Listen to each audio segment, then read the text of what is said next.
Hello and welcome to Achievement Hunting 101. I'm FuFuCuddilyPoof and this is level 212. Joining me tonight, for probably the last time in a while because of stupid school, is X the Hero. Hey, stupid school. It is So stupid. Stupid. We also have Big L. Man, Fufu and X, neither of you could just stay retired. It's true. What are you talking about? What? Nothing. I don't know. Did I say I was You can't retired? stay retired. Yeah, you retired for like 2 months. A month? Oh, that. No, that was just a little break. It was like 3 weeks. It was 34 like weeks. 3 weeks. It was back in 3 weeks. I just Like, need that's to the do a worst couple retirement of ever. weeks. Come on. Us being silly. And also, we have a very, very special guest of Ahayzo. What's up, buddy? Not much. Thanks for having me back. Absolutely. As you wanted to come back. Why do we put ourselves through this?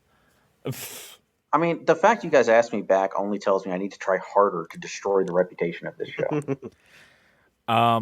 We've done There's the a show. You know what? Never mind. I'm not gonna go there. Where's that dead horse? You're the one that does it the most. Damn you, Ahayzo. Damn you. He does the dead horses the most.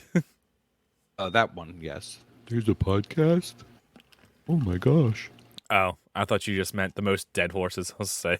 Oh, no, that's definitely Koosh. Yeah. Who's playing hooky, and Michelle is playing hooky in Yeah. school today. Michelle was apparently working, and Nate was apparently on air quotes. vacation. We see the air quotes, but the Vacation. people can't. Well, obviously. I mean, technically, I am recording a video of this, so. L and X both got nervous when I said that. Oh, no nerves. I was just like, should I do some Whoa, product what do you got placement here? Walkin' 12 year? Get some extra sponsorship for the show? Right?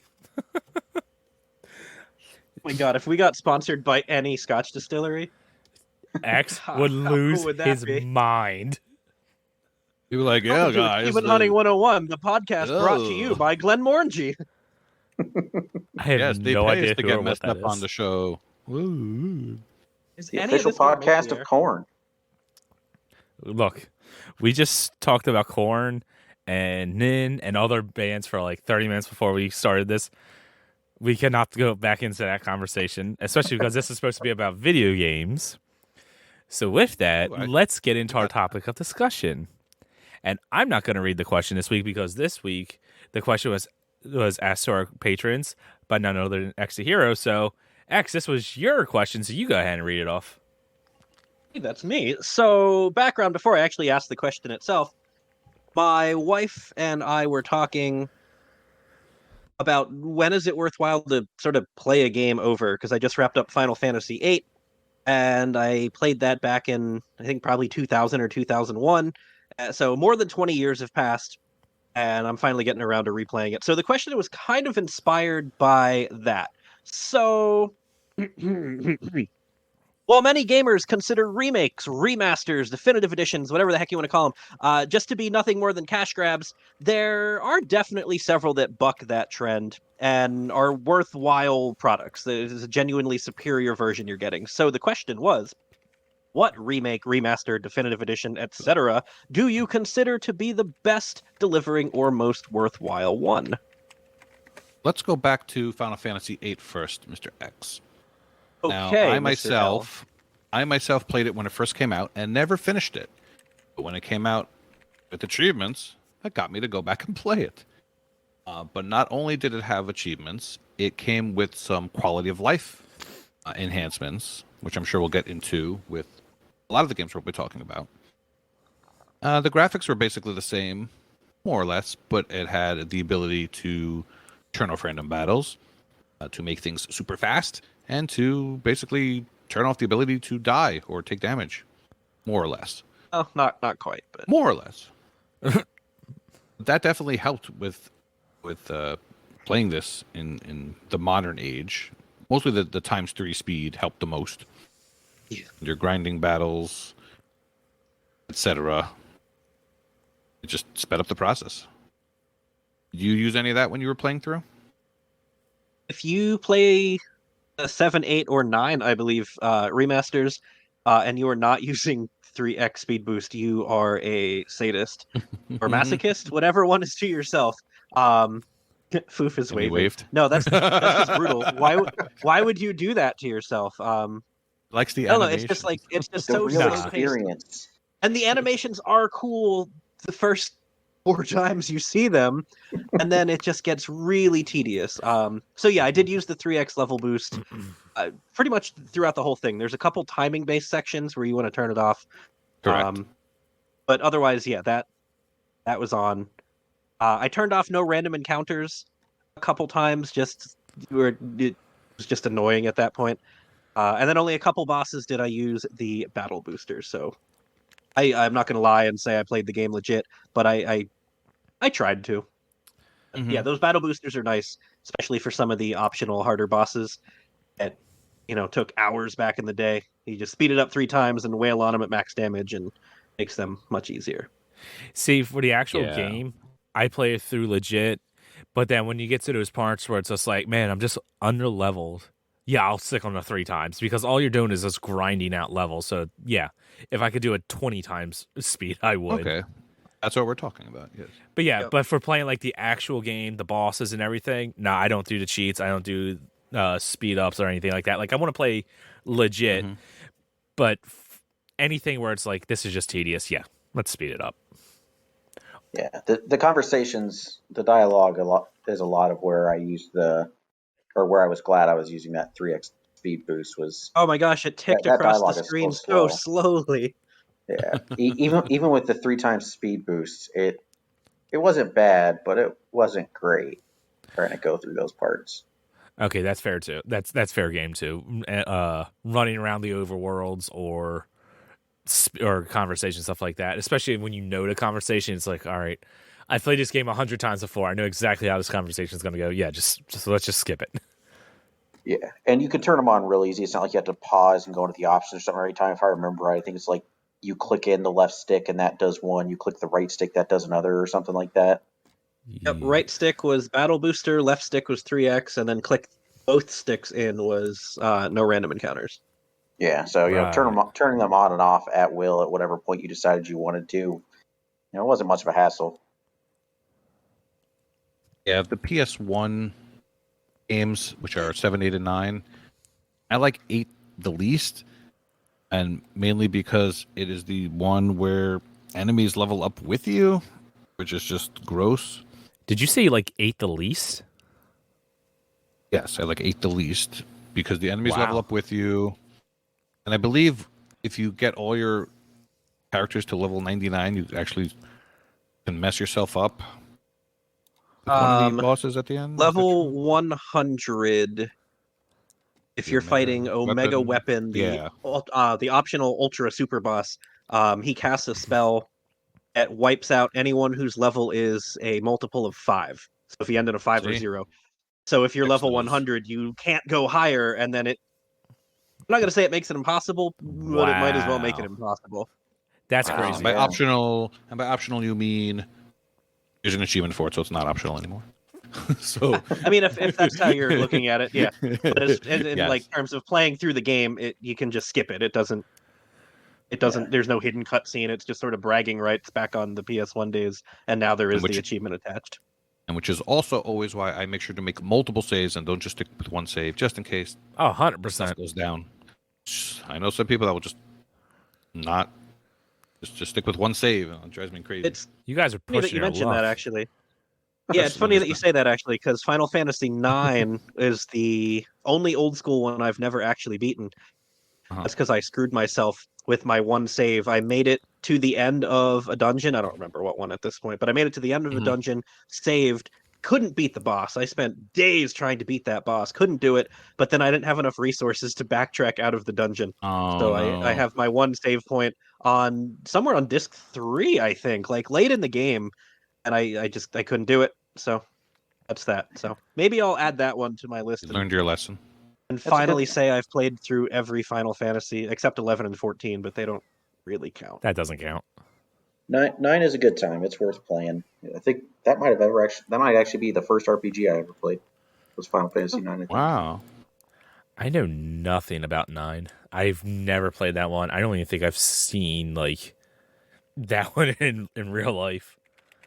It went back Well, to like cartoony graphics with that one. Went you back don't to have the to play a mages. squall, which is great. Yes. It went back to the mages and the magic and the Yeah, the old. It's definitely more classic. It was a return to form, basically. Yeah. yeah. Oh wait, Anyway, that's enough about Final Fantasy 9? games.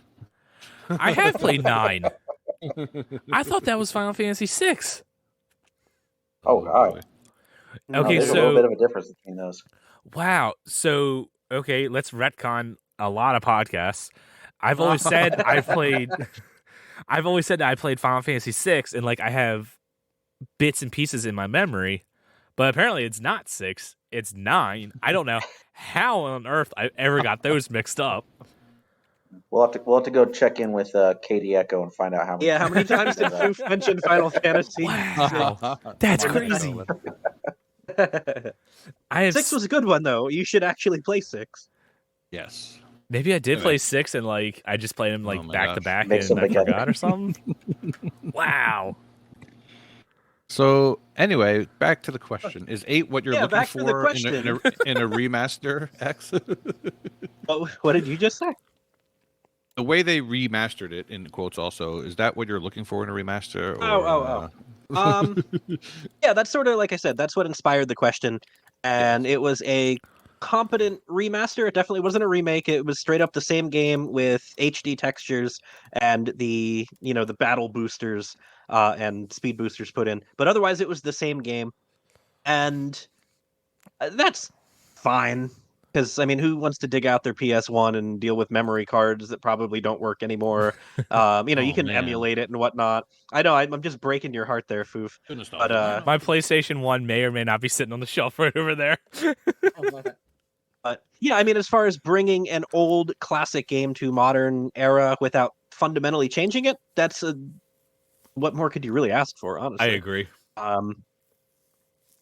But I guess my answer to my own question is actually going to be Tales of Vesperia Definitive Edition. Now, have any of you played either version of Tales of Vesperia? I have not. No. About Okay, I 20, didn't- 25 minutes of it. I wasn't big on it. Okay. Uh-oh. I mean, I'm not going to spoil anything Whoa. major. But the first game you have or the original, not the first one, the 360 version, you have your original cast of characters, and you do the thing, as any game would do the thing. The definitive edition, when it came out, they made throughout the game you get like a guest character. His name is Flynn. He just pops in your party every once in a while, but he's not a permanent member. So in the definitive edition, they made him a permanent member, and then they added a whole new character and whole new sort of gameplay chapter to the story, and it just really fleshes. It adds more depth and detail to the story. It's not like a shoe in or like DLC. Like they integrated her into the whole game. They added new cutscenes and dialogue, and they changed some scenes that would now work with this new character put in.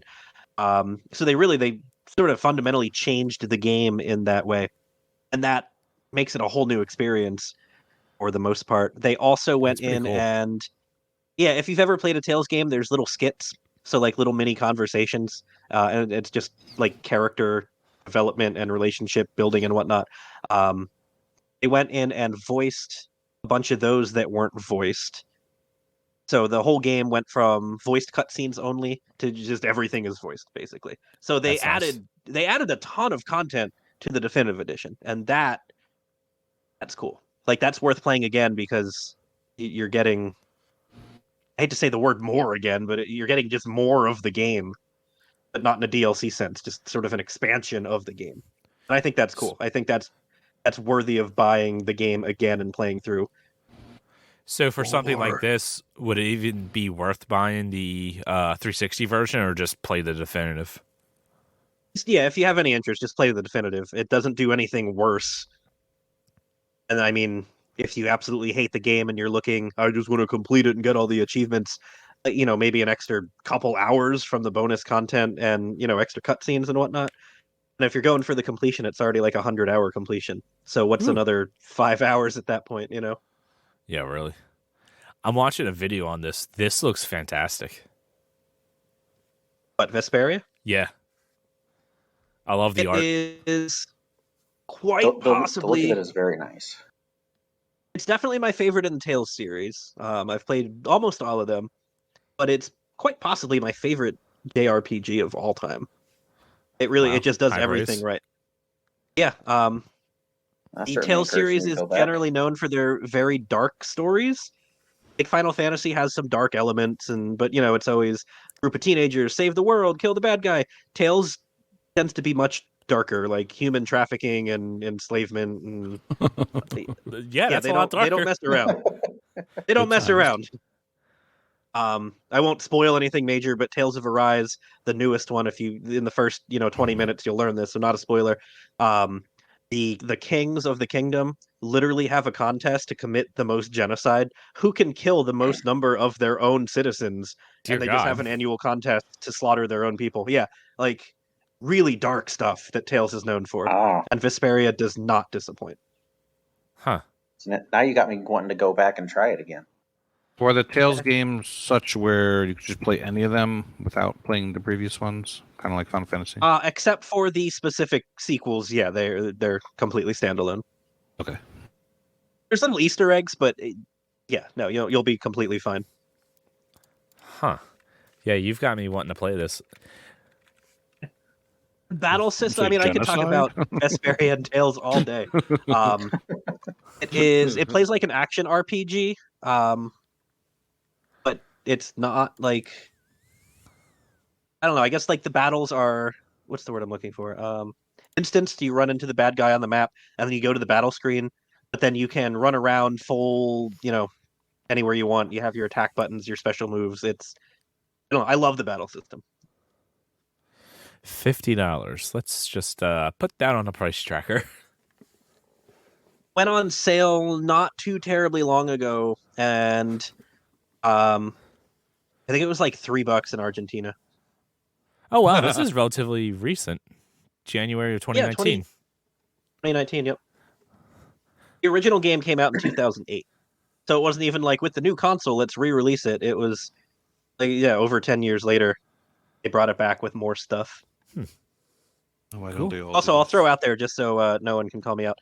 If you live in Japan, this new definitive edition was released in Japan in 2009 or 10, but it never was localized for the West.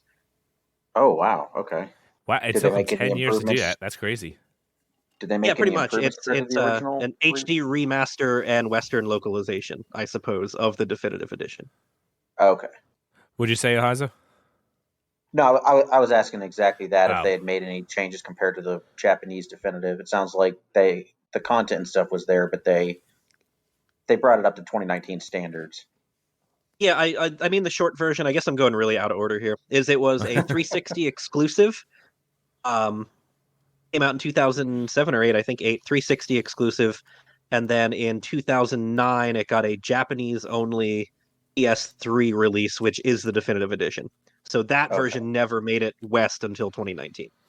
Okay, It took 10 gotcha. years to get localized, and then I think it got like more HD because it definitely looks better on Xbox One than it did on PS3. Cool.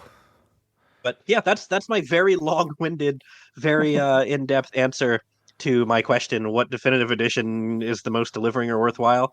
If We there love is rabbit such trails. a thing, that gets my vote. All right. Let's go to Ahayzo next. What would be your answer to this? Mine would, without a doubt, be the Tony Hawk Pro Skater 1+2 remake that came through Which is couple a years ago. beautiful answer. That's such a good answer, It- too. I'm not one who's ever had, a lot of people have issues with remakes and, remasters. Oh, make something new. I've never had a problem with that, but Tony Hawk in particular just hit every mark I was looking for. I loved the first two games growing up. They have a lot of nostalgia for me. And it just, they took both games, they merged them together really well. It's a seamless experience. You can play, any character from any game through campaigns or the story modes of both of them. It looks a lot nicer. They kept all the original levels and just really made them a lot prettier. They it sounds weird, but they managed to make it feel like a game from the 2020s while also still feeling like the original releases. Yep. They don't really managed know to how to merge put that the in two words better, but you're absolutely Yeah, Yeah. spot on. Yeah, and it's just, I had no issues going through with every single character trying to grind out for level 100 for the achievement. I had no qualms about going through completing every goal, every level in both games. I had a blast the entire time with it. They kept the original soundtrack almost 100%, which I is was just the hoping. best part about it. It really is. Yeah, I was hoping you were going to mention the soundtrack. Yeah, they added a few songs. I think they added like 6 or 7 songs, and then there were 2 or 3 that didn't make it. But they kept the most important ones for me. They kept your Superman, Cyclone. They had stuff like Guerrilla that. Radio. Yes. So, but yeah, I mean, all in all, the only major problem I had was that I really wish that they had Horse available to play online. For whatever reason, that's the one mode that was local multiplayer only, and I'm not entirely sure why. Man, I forgot about Horse. Yeah, why Oh, didn't yeah. they add that? They had to make budget cuts somewhere. Might as well I be know. Horse. Oh, Yeah, Horse Online. That was the big cost of making this game that they had to sacrifice at the end. It was half the budget. yeah. Yeah, man. When I posted that question to chat, you were the first response. It was like, oh my gosh, that's the perfect answer. Like they nailed that game. They did. Yeah, they did a good job with it, and like I said, it hit a lot of nostalgic points for me. Oh yeah. Yeah, and I've already spent a decent amount of time playing with my older brother because we had a rocky relationship growing up. But Tony Hawk 1 was one thing that we did together, and we always got along doing. And as soon as it came out, we went right back to it. We did the same thing we used to do all the time, which was we played graffiti on downtown, and the winner was not who had the most. There is a specific car that whoever owned it at the end of the game, that was the winner. So your goal the entire time was to just use the biggest combo that happened to grind on this car one time. And it's just the whole thing is a blast. It's my favorite remaster. It's probably the most well done remaster remake that I've played of anything. They just really hit on all fronts. They really truly did.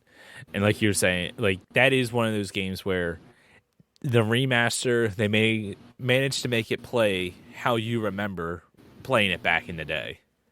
Yeah, because while still making it play like you would expect it to today. That's a good way of putting it, because if you go back and play, I had the N64 cartridges. They're borderline unplayable at this point. Yeah, but you don't remember that. You remember it playing like the remaster currently plays. Right. You played it on the N64? Oh. Yeah, man. I didn't even know that came out on N64. That's what a do they have, like PlayStation 3 game. songs? That's a PlayStation game. That's an N64 game. Trying to play that with that controller sounds like hell. Right? Can we just talk about quick detour here? They Capcom got Resident Evil 2, a 2-disc game crammed onto an N64 cartridge. I've actually watched a couple videos about that. I'm going to have to look that up. If it one of the video game like urban legends or whatever, that's one of them.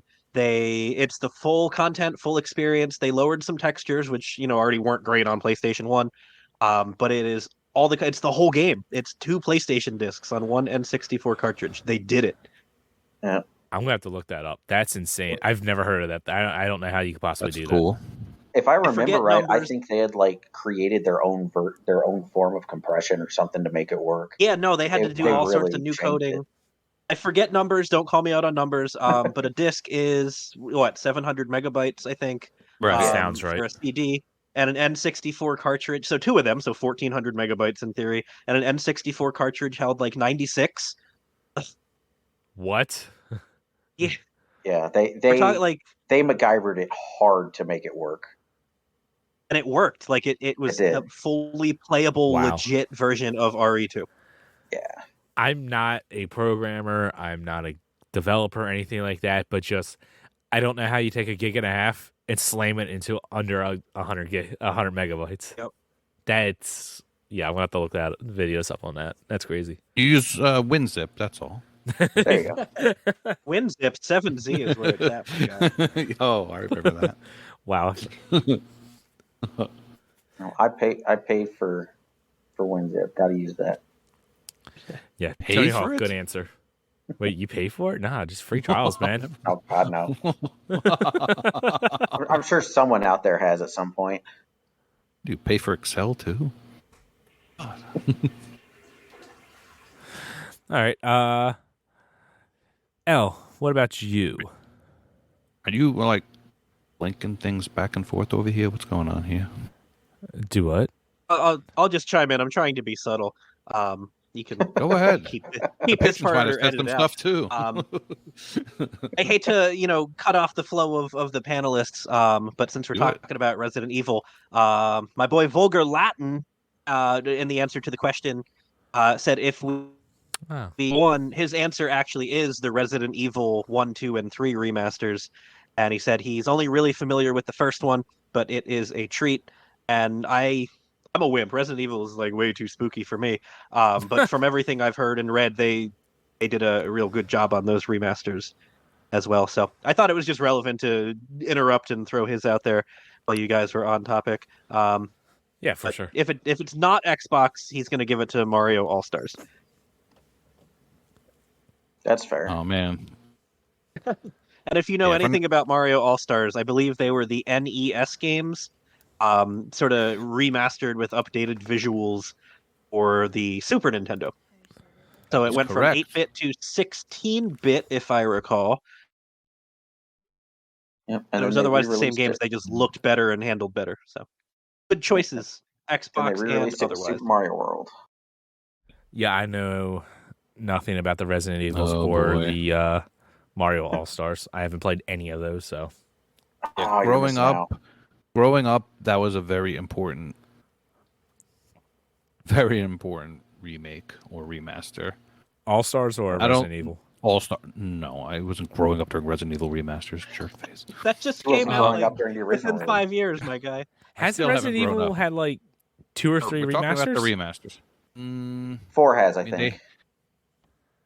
I know thought- what you're talking about. They I had could've the swore they had it. GameCube one, and they had like I think it came they out have. on GameCube, and then they ported it to PS2, but then they remastered it for 360, and then they completely I think they ported it to Xbox One, which was a then remaster of the remaster, and I believe now they're completely remaking it from the ground up, like they did the first 3. All right, that's Wow. not confusing. I don't regret saying anything. If I recall, yeah. If you've played Resident Evil 4 on Xbox 360, it was a remaster. If you played it on Xbox One, it was the remaster. Now you can play the remake. Whew. My point exactly. That's not confusing anything. I'm sorry you said Not anything. at all. Totally. Hey, El, understand. what were you going to say before I cut you off? I with was going to Vulgar say, Jr.? going back to one of the things I was talking about earlier, which is quality of life issues. In Mario's 1 through 3 on Nintendo, you couldn't save, and in All Stars, it saved. You could Oh, start that's from nice. whatever About stage that. you were up. You could start from whatever stage you were up to, and actually just pick whatever. Like, say you made it to World 7, you could just go to World 5 and pick that. I'm pretty sure. So stuff like that was just amazing. I actually Stuff we forgot take for granted about now. that, yeah. Yeah. You forgot about that? Yeah, that was Yeah. important. You couldn't save until Mario World. So that was a big deal. And then we got the the Japanese Mario 2 Lost Levels, which was meh in my opinion, but we got it. So It was nice to have. It was nice to have, right? It was nice to have. It was too hard for for us Americans. That's why we never got it. But enough about Mario. By the way, X, Resident Evil has like one jump scare. I think you'd be okay. I don't Unless know it's the- how to describe it. No, The atmosphere. it's the stress, the atmosphere. Yeah. I can't do it, man. My right palms there get all with you. sweaty, knees weak, mom spaghetti. My heart rates gets going. That's the I'm right there with you. There's a reason that I haven't finished like Dead Space and stuff either, See, that's the despite fun really part. loving it on paper. That adrenaline rush that you get from it is the fun part. See, And I don't play a lot of them. Nope, I What don't like that, about- man. What about I don't need a heart attack. I'm only 30. BioShock. That's a remaster. BioShock is fine. You know what? That did It nothing. had some jump scares, but it didn't. I played it just fine. It didn't spook me out of playing it. But yeah, I don't know. Like even It's all Resident in your Evil mind. 6. People have said like Resident Evil 6 isn't scary. I couldn't make it through the demo. Like that was nope, not happening. Not happening. I tried. I really did, but nope. Not happening. Well. Anyway, what am I reading? ET3 option fan. And I'll throw my vote in for the old LucasArts point-and-clicks that were remastered. Monkey Island and Dave the Tentacle, in particular, were huge nostalgic favorites from when I was a kid. Being able to revisit them in a modernized way was a great experience that wouldn't have been the same if they simply had ported the game just as it was. Our old friend Wookie Chewy on Ice said, I agree with this. X, you don't get to do an accent this week. With a particular mention for Grim Fandango, mostly just because it finally gave me the opportunity to replay one of my old-time favorite games. Holding out hope that Psychonauts gets the same treatment with achievements. That would be nice. I hate to admit that the fact that Psychonauts 1 doesn't have achievements made me not bother with it. And because I never played 1, I didn't play 2. Silly, I know, What but happened to playing? sounds about right. I don't He's know not who said retired. that. Who said that?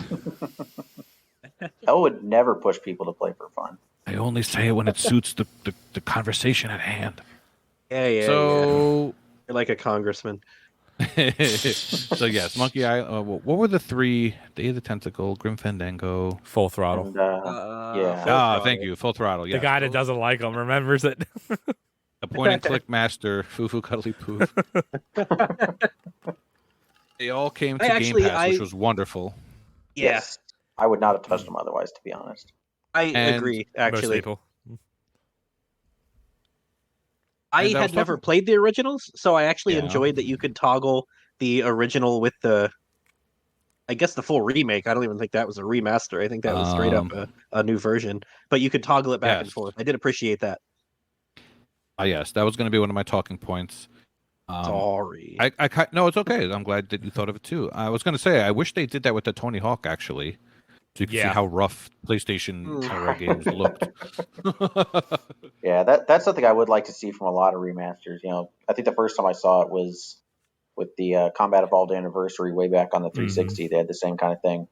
Terrible you press remake. the back button and it was a good What? remake. That's a Just it was a terrible remake of a game that doesn't hold up as well. I hate with a passion the remaster graphics. I absolutely Really? I Oh, man. refuse I've never to heard anyone say that. ever play it with the remaster graphics. It's awful.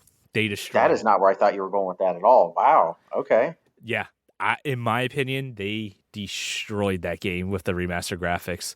The lighting is off, so everything is a lot less tense. Now, Halo isn't a horror game, but it had horror elements to it, especially Right. with Flood the was a little flood. spooky for me. The flood was spooky, and with the remaster graphics, all the lighting is so much brighter. So it's because it's not as darker, it's not as spooky. The 343 Guilty Sparks level in particular, play through that on the normal graphics or on the original graphics. There's blood all over the walls. Throughout the air, there's like the green gas and particles. And so when you're walking through, it's just like, what is going on here? Something is wrong. In the remaster graphics, there's a lot less blood, hardly any, honestly. There's none of the green mist. It's completely changed. It takes away a lot of the tone. I hate the new textures on like the Pillar of Autumn and whatnot. I can't play the remaster graphics. Wow. Halo- Now, X, Halo you've 2 is been the complete playing through opposite. those. You've been playing through those recently, X. Has you played through Combat Evolved before you did it with your? So I was your actually brothers? just going to say, there were a couple times in 1 and 2 where it sounds so stupid saying it as I'm about to say it, where I was playing in the old graphics without realizing it. Yeah, there's a couple where just Because they there's a did couple such a good times- job. Yeah, it looks In the original. it looks really good, and then you flip it to the new one and you realize like, oh, okay, like texture wise, detail wise, it's more graphically impressive. But no, I am with Foof. There are actually a couple parts where, sort of without realizing it, I preferred the original. And Yeah. in parts where, like, walking through a hallway, a dark hallway, all the textures in the world aren't going to make it look any better, and you don't really notice how dated it looks. And I agree with you. There were a couple parts I prefer the original graphics. Straight up. Yeah, I definitely prefer them in the first game. I don't have the deep-seated hatred for the new stuff I that can't stand the Kenny first over here one. has, but no, I do prefer the original graphics, at least in the first one. On 2, I'll always do the new ones because that one was a lot more like they just cleaned things up and made it look nicer. But no, the general ambiance of the first game has definitely changed by the remaster. Oh, No, see, I agree. the library with was more obvious. The arrows on the floor. I remember in the Yeah, that I was the okay remake. with because the library is just hell That in is video game a form. fair criticism, and that is very true. It having the arrows on the ground in the library does help a lot, especially for anyone new to that level. Trying to play that in OG, it's much more difficult. So I But you're can't right, argue and that. especially people that play with me that get lost all the time, and definitely not me. Exactly. Right. I think the place where those arrows made the biggest difference was what are the 2 levels that are mirrors of each other on near the end of the game? Is You it gotta be more specific than that, dude. Assault? The entire game is a mirror of itself. I said near the end for a reason. I think it was Assault on the Control Room and 2 Betrayals. Yeah, But yeah. you're having to keep running inside and Ugh. outside, and man, without those arrows, you're going to get lost so much. Yeah. That Now I will say the Halo 2, I will only play with the new graphics because it is. Well, I shouldn't say only play with the new. I like both, but like the new graphics in Halo 2, it was done right. It looks Yeah. like just a prettier Halo 2. I love it. I Yep. can't do the Halo 1. that's fair. What are we talking about again? Halo Master Chief Collection. No one thought of this. Just kidding. Everyone thought of this. I was just about to say Dino Bull was the one that actually did say Oh. Master Chief Collection. We've talked about this game to death on the podcast. But Yeah. that game made us play through the games again, so it must have done something right, except for the first 2 years of its life. See, I'm not not more. going to disagree with anyone's opinion. No, I know I played them just for the first time with MCC, Mhm. but it was just a graphic boost. Like, it didn't add anything; it just made it look a little nicer. And then, like 3 and 4, it didn't even it wasn't even a remake. They just gave some HD textures, so it was pretty much the same game, just sort of 1080p-ified. Yeah. 3 never got a remaster, and 3, 4, and 5 never got a remaster. 4 and 5 really don't need one, in my opinion. 4 is gorgeous. I say it all the time. I can't stand 343. I think everything just about that they've done has ruined the series, or at least hurt the series. But Halo 4, I do not understand how they were able to make that game look that pretty on an Xbox 360. That game is When did gorgeous. that come out in 2012? 13? Somewhere around there. It was 13. very late in the 360 cycle. Yeah. I mean, they really knew how to push that console to its limits at that point. They really did, and they did Like, a compare fantastic job. 3 to 4. You'd think it was a new console generation. The 360 Exactly. versions of 3 and 4. Yeah. Yep. Totally different looking games. I mean, 3 doesn't look bad, but it could use a remaster. I'd buy it. I don't know if they ever would, because now we have MCC. Like, who's gonna buy Me. just a remaster of 3 when you already have Me. the HD remaster of 3? I'll buy I'll buy the special them edition, trying give me to- another trophy. or Come on, X. statue. You know, Super HD 4K 8K butthole. Come on, Yeah, right. you gotta do it. Look, So I could use another Halo statue. whoa, put I've that got away. my Halo Reach Oh, one that's right beautiful. here. That's Nice, pretty man. So, achievement wise, that's why some of us are here, play for achievements and not for fun. Outside of the crazy lassos and the beat legendary in under 3 hours, the Halo MCC has some of the most imaginative, great achievements. I agree. It sure does. Each level has its own things to do. Some people don't like the par times. I like them. Some people don't like the par scores. I like them. I agree with you, Al. I like 'em. There's multiplayer stuff. There's campaign stuff. There's just a ton of stuff to do. everything you do pretty much is working towards some sort of an achievement. Every If enemy the argument is that there's too many, then that's a good thing, good problem to have. there's not So enough. you're talking about what, 6 games that are in that? I mean, I'm okay with Games, with how many 700 there were. achievements, 7K gamer score. Yep. Yeah, that was. I think when I was going through that, really the only ones that I think probably shouldn't have been there, and I know this might come off as sounding as, oh, I don't want to actually have to work for them or whatever, but I really don't think the lasso achievements were necessary. Mhm. I don't think those should have been. But those are really the only ones. Like, I liked the legendary speed runs. I had a blast going through those. Ooh. And I would have done at least 1 or 2 of the lassos anyways. But You know how to do those, buddy? Yeah, speedrun strats, man. It's called watching YouTube and reading speedrun.com for the Halo games and Voice finding out how they critical. skip everything. You need some skill. You do need some skill. You got to get Like, what do you, really like, good jump- at grenade jumps. What do you jump through the walls? There's a couple places where you clip through stuff. Not often, but a lot of them are. If you charity grenade jump skip. at this one spot, then you'll just like blast halfway across the map and you're good to go. Right. There was one level, maybe keys, where you like go in the ceiling. You go. Yes. Yeah. Yep. When you're on the second floor, you can clip through the floor to get, or you're on the bottom floor, I think, and you clip upwards. But you have to use I the did shield. that once. It so was you get high enough. mind-boggling. Are we not talking about the high charity skip? I Where was you just fall about to through the whole mention level. Screw you, High Charity. I don't want to play you. Oh, I don't know what that is.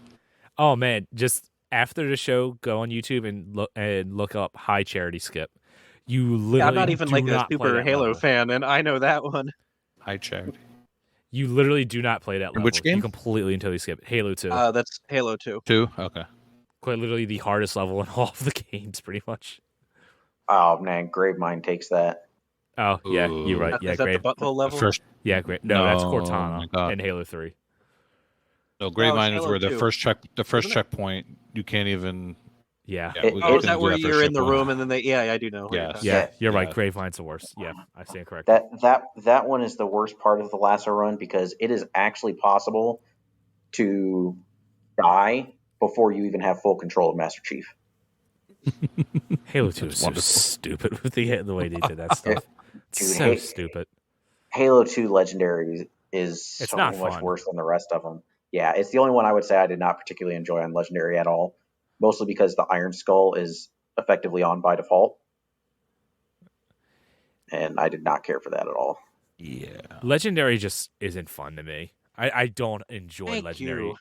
I don't enjoy Legendary, period. Like, I like Heroic because it's a little bit of a challenge, but it's not like, I feel like I'm just beating my head against the wall trying to get through it. Yeah. Especially in Halo 2. 4 players, it's fine. Yeah, So, four player Legendary, I can do that. Yeah. That's not bad. So what game did you choose, El? Oh, yeah. We're just full of rabbit trails. I don't have an answer. He's never played a I don't like remaster before? Halo is such a boring answer, but it's a good one. I'm still waiting I would for say, no, I would say 7 the remake game to come out. isn't worth it, but the achievement aspect, I agree with you on that one. It's like Yeah. all the Easter eggs and stuff from the original ones. They then made those achieve. Like that's cool. That is cool. Yeah. So if you don't have an answer, I'll give mine. Obviously, Master Chief Collection came to mind first, but I didn't want to say that one because it's just so Right, generic. exactly. So I did pick one, and I do believe that this is up there in the best remasters or remakes or whatever have you. Age of Empires 2.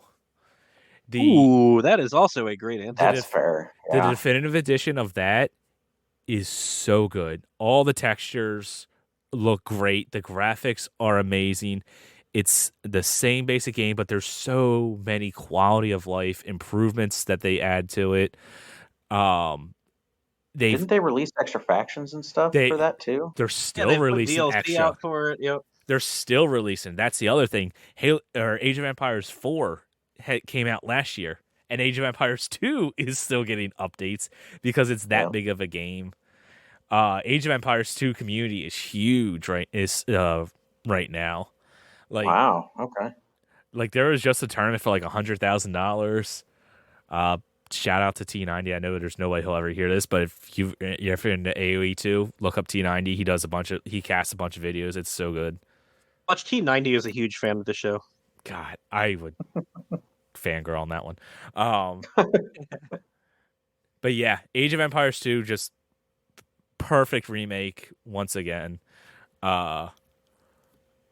If that's also one of those games where it's like, if you haven't played Age of Empires, you just go play the definitive edition. There's no reason to even play the original because it's just that much better.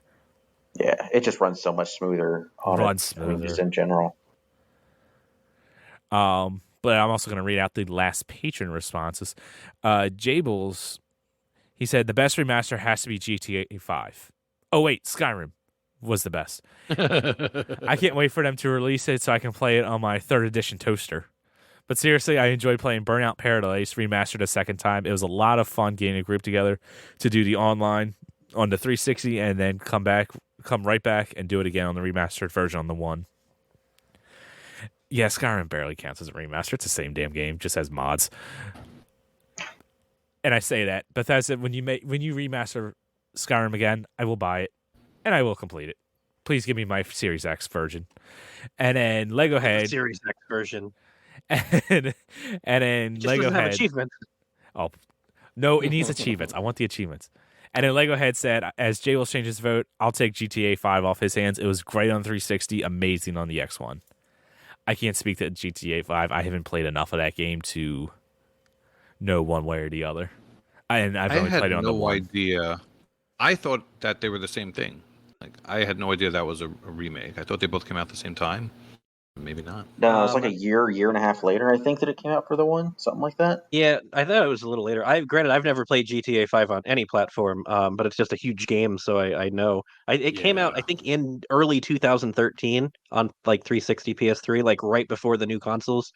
I thought it was a little later, like 2015 maybe, and they added like a first-person mode to it. Like they added a bunch of stuff as far as cash grab, Rockstar. They're a little infamous with all their shark cards and whatnot, but they definitely added plenty of content to make it a worthwhile new gen port. I would just like to point out, since you mentioned Rockstar and their real money transactions, I'm just going to throw this out there, that they screwed up with Red Dead Redemption 2 not calling the currency Buffalo Bills. I will go to my grave saying that.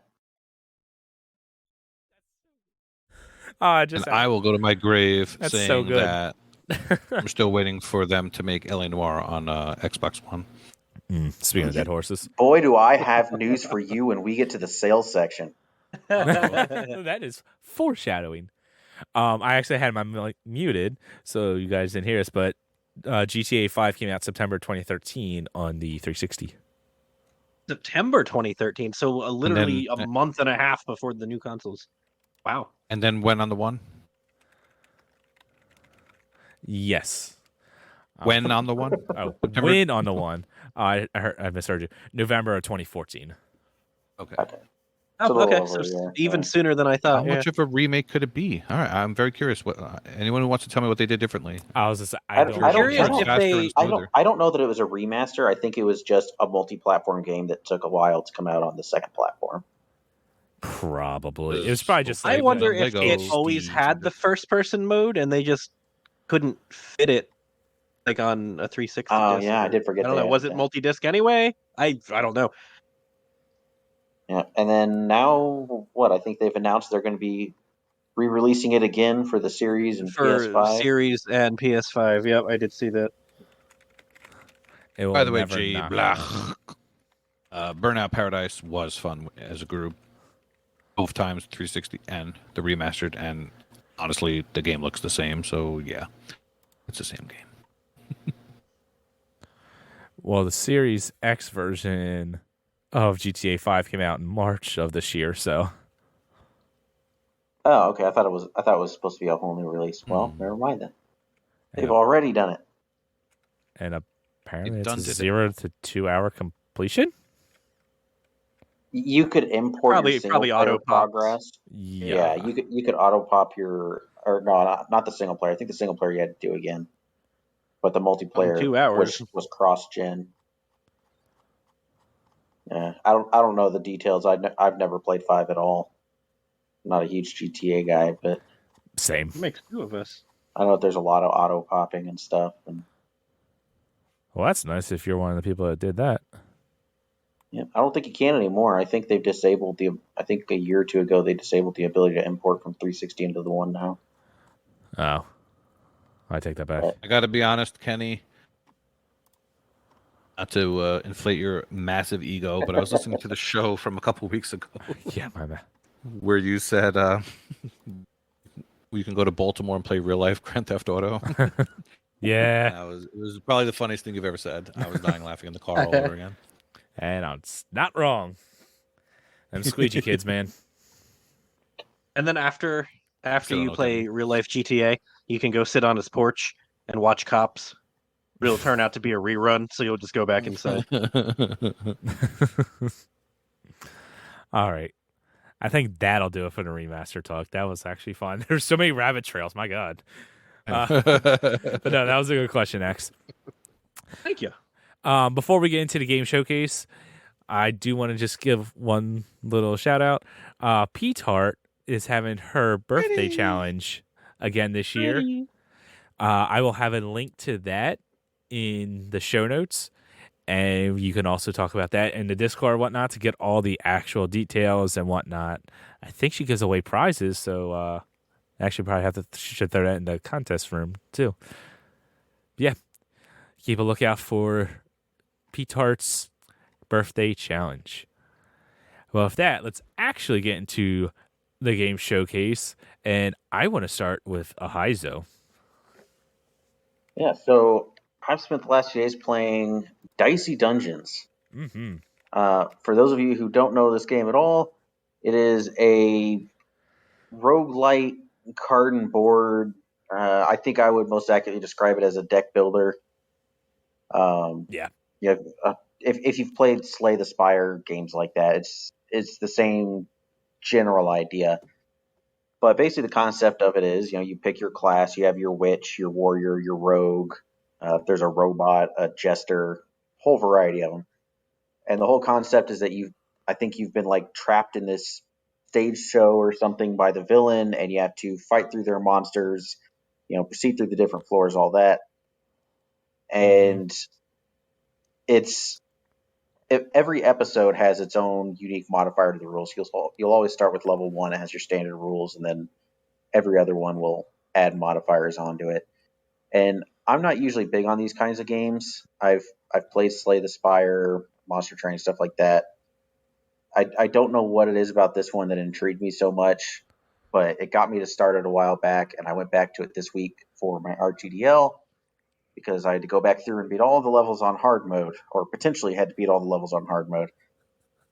And it runs really smooth. It's far more simple than the other ones I've played, like Slay the Spire. It's you never have more than 3 or 4 things typically that you can do. The upgrade system is super simple. It's a board you can move around rather than having to pick your path one step at a time like most other games in this genre do. But if you have any interest in deck builders as video games or in paper, this is definitely a good one to try. I agree. It's got a lot of variety. Every class has its own, as usual, has its own cards that you can potentially get as rewards or buy from a shop. And there's actually a really good variety of what you can get with each character. With some other games like this, you'll run into points where, you can go online and look up, okay, what cards are best for this class or whatever, because there's not a whole lot of different options. But with this, I've had a couple people mention that they've looked up builds online for different classes, and just, I don't know how you can do that. There's so many different ways you can play every class. The layout of the game is always basically the same.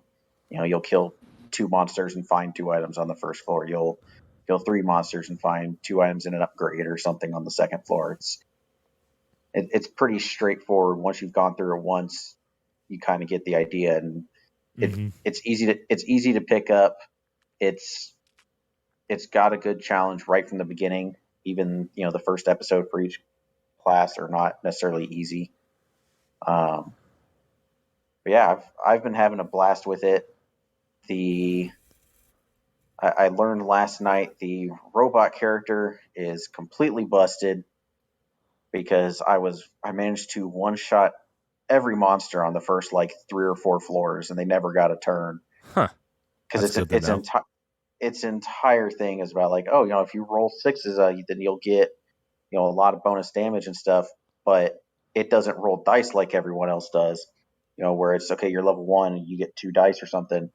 You have to basically you have your CPU as this character, and it has a limit. And every time you pull the right trigger, it generates a random number and gets you closer to that limit. And every time you press the button, you get an extra die roll. But if you go over, you lose your entire turn.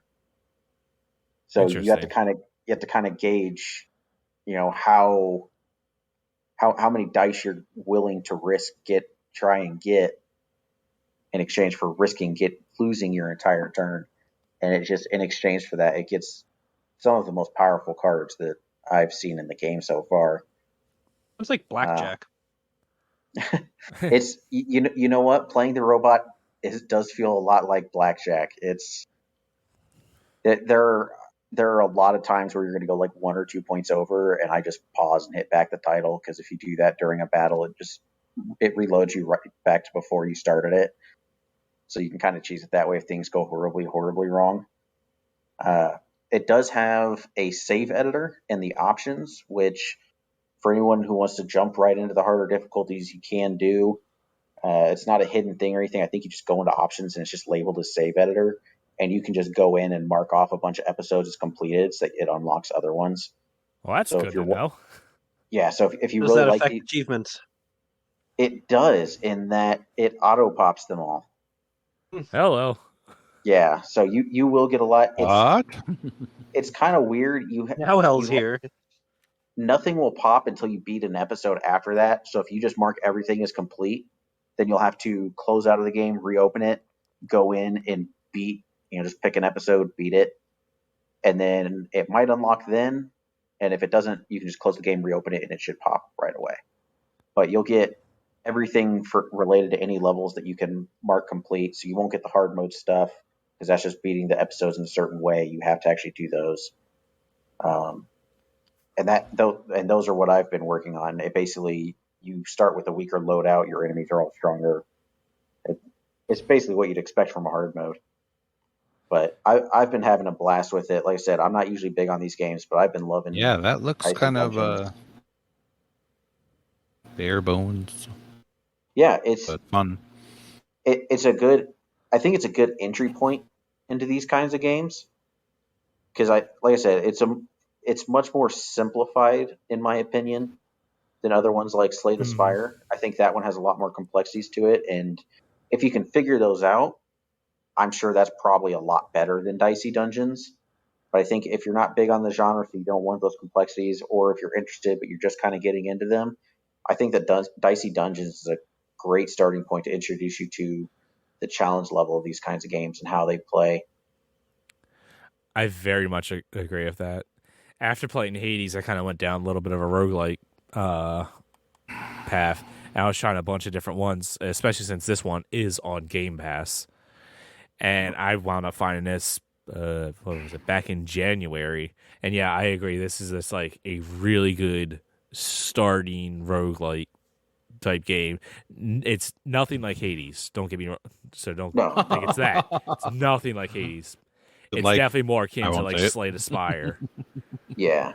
One. Oh, go ahead. No, go ahead. One thing I will say, because you mentioned it being on Game Pass, it reminded me, because I was actually playing it right before we started recording tonight, because I found out that last December it was actually given touch controls on xCloud. Was it? It was, and because it's a turn-based game, there's no QTEs or anything like that you have to do. Huh. So it worked really well, and I'm Awesome. not super happy that I found that out, because I'm probably going to be playing Dicey Dungeons at work. Yeah, see. So hopefully my boss doesn't listen to the show either. Yeah, this is a Ahayzo, get back to work. This is a perfect type of a game for xCloud, especially with touch controls. It really is. It doesn't take a lot, so you're not going to see any kind of performance issue. it ran shockingly well. I don't have a lot of experience playing things on xCloud, but I'm not going to lie, there were points where it almost felt like it ran smoother than it did on my series. I've played this on my Xbox and xCloud, and both work perfectly. I've had no problems playing this with xCloud. I mean, I haven't played it with the touch controls on my phone. I had no idea that was a thing, so that I will be willing to try. But yeah, Dicey Dungeons, I highly recommend it. Mm-hmm. I think it's even got, I want to say it even has some series enhancements on it. I think it has a quote unquote series version if you have one, that I'm sure runs a little better. But yeah, no, I cannot recommend this game enough. I'm probably honestly going to be going back to it once we stop recording tonight, because it's just, I got my RTDL achievement, but I'm hooked on it. It's just so good. It's fun. It really is. All right. I like the die with the face and the sword and the body. You might like this game, Al. He's just very cute. That's an aesthetic I didn't mention. The reason it's called Dicey Dungeon is your characters are all dice.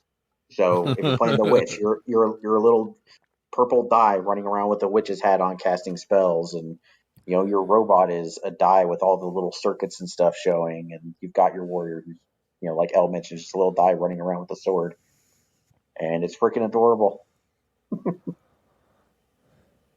Yeah, the art is cute. It's very good. Yeah. All right. Let's go to X. What game have you been playing?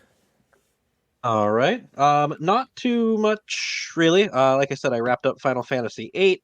There's not too terribly much to say that. So I will talk about a blast from a long, long past. Think of the children. Think of the children. Elroy and I talked about this years ago, and I never played it. He never played it, so I don't know what possessed him to talk about it. But yeah, think of the children. A couple people on my friends list have played like the first couple achievements. Koosh is the only one with any notable progress, but most people have not played this one. It's exactly what you would think it is. You are either, well, you can play by yourself or with up to 3 other people. So it is 1, 2, 3, or 4 player. So you are 1, 2, 3, or 4 parents trying to prevent your 6 children from killing themselves. That's literally what the game is. Oh. And there's different levels with different scenarios and lots of different ways for your children to try and kill themselves, because kids are freaking stupid and that's what they do. But then there's also, it's not just running around saving the kids. There's like objectives that you have to complete in order to complete the level. So in the very first level, you're in the park. So one of your kids wants to go play in traffic, so you have to pull him back out of the road. One of your kids wants to go swimming, so you have to save him from drowning. One of your kids wants to go on the swing, so you have to save him from falling off the swing and breaking his neck. One of them wants to play in the sandbox, where a dingo comes and eats your baby. Geez, what are the other ones in that I hate it level? when that happens. Yeah, right. I forget what the other ones are. But yeah, there's just various ways that the kids can go, and it's not like, child 1 is always going to go to obstacle 1.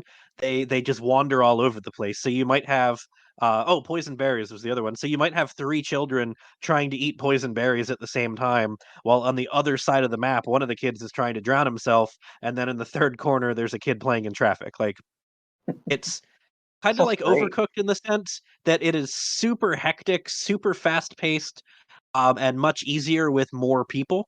But it's exactly what it sounds like. Think of the children, and it's prevent your children from killing themselves. But I mentioned there are objectives, so while preventing your children from killing themselves, you also have to like there's a party level, so you have to prep food for the party guests, you have to socialize, you have to hang lights, you have to set up the fireworks. And while you're trying to do all this, of course, the one kid's trying to, drown himself in the bathtub. The other's trying to light himself on fire with the fireworks. There's one kid messing with the DJ, trying to like drop the disco ball. Like it's actually hilarious. There's one kid trying to stick a fork in a socket.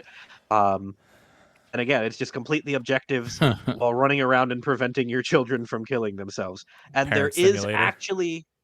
there is actually a story Oh boy. in between all the levels. Right. I won't spoil the story. I actually highly recommend you play this game. But there Really? actually is a story, and it's super well incorporated and very unexpected on why you're going through these scenarios, trying to save your kids. It's like I don't even want to spoil anything. It's very well done. Kelsey Because and we I need to played it on a spoil whim. why you would want to save your kids. Right. Well, it sort of lends itself to the story, as weird as Yeah. that sounds. It'll make sense if you play it. But yeah, I've owned it for a couple years, and then Kelsey and I are like, "What the heck? Let's finally do it!" And we ended up just about 4.5 hours straight. We just zipped right through and had a blast with it. This There sounds is one missable or not missable. What's the word I'm looking for? Unobtainable. unobtainable. Unobtainable. Yeah, there is one unobtainable achievement, which unfortunately some people on the Xbox ecosystem have hacked and have obtained. Shame on you all, but it is legitimately unobtainable. You can't get it, so Oops. don't let that 2% of players that have it unlocked fool you. It is unobtainable. Our buddy Vudix has confirmed that the studio doesn't actually even exist anymore, so it will never Ooh. get fixed. Well, that's sad. But yeah, if I have one complaint, and it's actually kind of a pretty big complaint, there are, I think, 11 or 12 levels. All of them, except the last one, all of them are just a single stationary screen. Think like Overcooked, where you just have your map there and that's it. And then Huh. the last level is you go through and it moves and it's time based. And we got A ranks on pretty much every level, and then we could not finish the last one because it just plays completely differently. And it's kind of a letdown that that's the way the game ended. It's weird. And if you look at the breakdown of achievements, enough people have beaten all the levels, and then only 3 people have completed the game. Wow. You know, Yeah. that's something I was going to say, and apologies if this was already said. I had to step away for a second. For a game like this, like just hearing about it, I would assume this was on the easier side. It's got a 4.7 ratio. Oh, it's tough. would not Yeah. expect this to be a difficult game. Like this just sounds like not necessarily like Ratalaika easy game, but just an easier game, 1.82 at the most.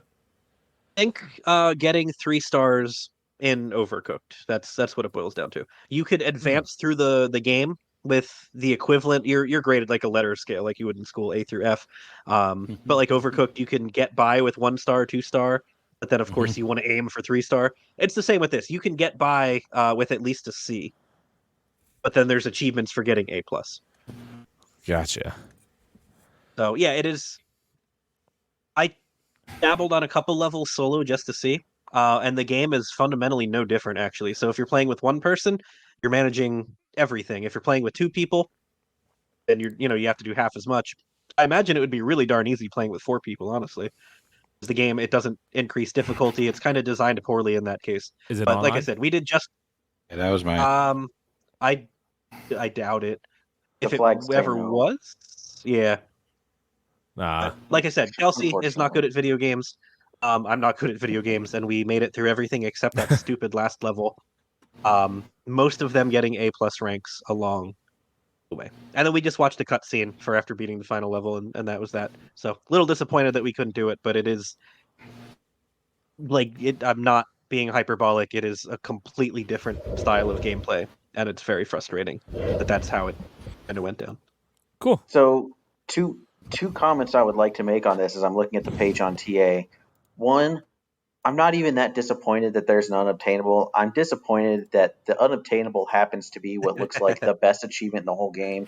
You have to touch poo while wearing the poo hat. Yep. And Yeah, that's just one of sad that the- that's the one that went unobtainable. One of the ways you take your family to the zoo, and one of the ways that your kids try to kill themselves is they start messing with the monkeys. And the monkeys at first try deterring them by throwing poo at the kids.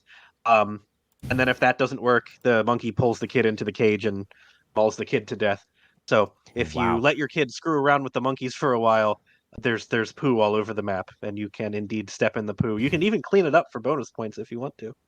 Yep. And my second point being that it looks like the children don't actually die. I'm looking at the names of the stats that this game has.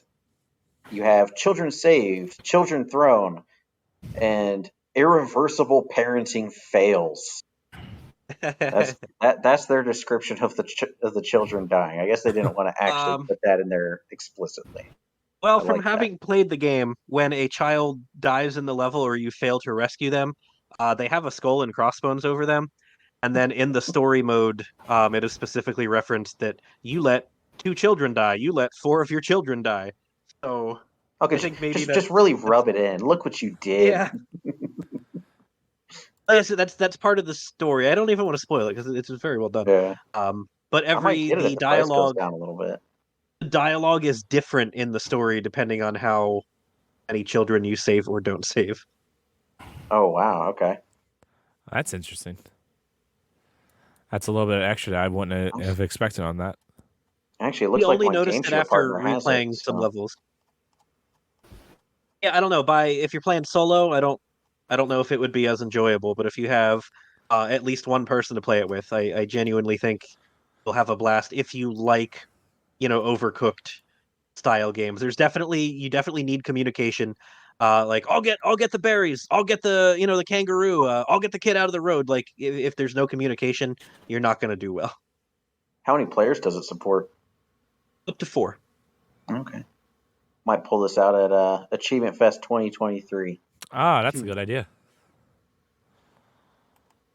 Come on, think of the children, like Super Bob. Think of the children. Don't do. Yeah, don't no, do that's it. That's my game showcase. Anyone like if you like Overcooked, you will like this game. But maybe play it with a partner. That is my closing statement. All right. And with that, let's go to L. What game do you want to talk about? Oh, game, huh? Well, I haven't been here in a couple of weeks, so I just wanted to say that I am approaching the 1 million gamerscore mark. Coming soon. Dun. I don't know. I just said it like that. I just reached 950, as you'll hear in the Milestones later. Nice. So I've been playing a bunch of crap. As one does when they get to this point. Well, not necessarily crap, but easy gamerscore games. We'll call them Crap. baby games as they were. So crap. Most of them are crap. I'll read them off and you decide whether or not you think they're crap. I stand by Iron Pig is a great game. I don't care what anyone says. Or Iron Snout, rather. So See? easy doesn't mean crap. Nah. Full throttle. Or wait, not full throttle. Full Wait, blast. wait a minute. Your favorite rat? That was like That one probably of is the my OG. favorite rat. That was one of the OG rats. It's one that doesn't just inherently piss me off. Is it a top-down shooter? Well, I played a rat. Yeah. One of my That favorite wasn't rats. One of my favorite rats is Mechabolt, which is basically just a platformer, and you actually find platforms and try to jump up and shoot stuff. And I like Mechabolt. That's an easy 1K, and they came out with What's Mechabolt Mechabolt? Plus, so you could do it all over again. I love when these rats get these Series X ports for no good Oh, reason. I remember Mechabolt. Yeah, I hated They that. need the extra power. 0.5. Yeah. What? Get out of here. I hated that game. That's a $5 game. $6 easy. too much. All right, Kenny, go take another break. I played an East Asia Soft game, and I usually love them, but this one wasn't my favorite. This was called Brotherhood United. It is I don't even know that one. run and gun. Basically, all you have to do is the first couple levels, and you could do it in co-op if you hate someone that you live with. not it's $9. That's Not great. expensive. Yeah. I wouldn't bother with that one. There was a really weird one called Brotherhood United. Oh, Wait, now I'm all what? confused. You just Not in It Brotherhood. was so Let's so start- good he can't even Edit remember this out. what it was called. Edit this out. No, you're not going to edit this out. There was a really weird one called Untitled Darkness. Getting all confused. Too many never tabs heard of open that like one me. either. I think it's a game about having depression, maybe. Oh, Basically, Sounds I like make this basically you game? just Basically, it's like a half hour, and you just walk around and you hit A, and you get a bunch of achievements. It's $4. Sounds like a winner's The type of game you will buy just to get achievements. Oh yeah, yeah, that definitely is. Just looking at the clips. Yeah. You just walk and hit A, and you get some weird stories. People are yelling at you. People are talking to you, and then you start yelling at yourself. It looks like there's a deeper meaning there. It sounds just like Edith Finch. It's arty. Ooh, more on that later. No.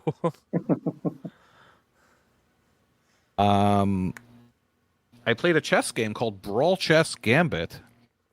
Yeah. Okay, just In from that name, I'm which- interested. It sounded better than it was. Like, Yep. now what I was hoping it was is that when you go to attack someone, you can duke it out and the winner gets the square. But no, it just, you see like a little scuffle and then the correct person gets the square. Aw. The only thing brawl about it was just the animation. Yeah, exactly. Well, that's sad. It sounded like there was going to be some extra, mechanic to it, where you like fight for the board or fight for the What is square. that? It's I just a can't remember the chess last- game. It's a chess game where you start off with 3 characters and they have the nerve to charge you $1 each if you want to unlock more characters. Don't do that. Wow. You don't need to do that. Yeah, it's wild. Yeah. I Like, can't this remember the is last time that I felt like I legitimately got ripped off paying for a game. It just was so much not what it seemed like it was going to be. That's $10. Yeah. Yeah, don't pay $10 for Brawl. None of these Disappointment games- in your voice is palpable, Il. I Right? can assure you I did not pay full price for any of these games, so don't worry. As I wouldn't. I'm glad. Now, the good news is you can play 2 players with 1 controller and just knock out the achievements. And they're pretty easy. There's one grindy one for capturing 250 pieces.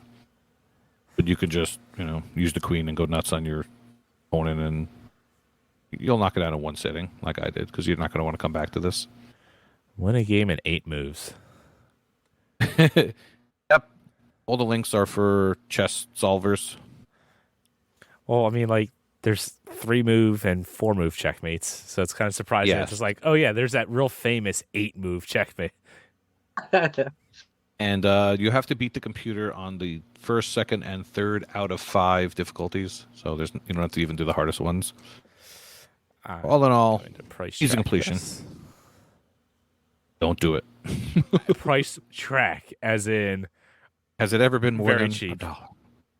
Less than $1. I mean, if you want a chess game, it works like chess. it's been Yeah. $1.50. I'd spend $1.50 Oh, on there a you go. chess game. There you go. Yeah, Yeah. I think I spent maybe like $3 or $4 on it. Yeah.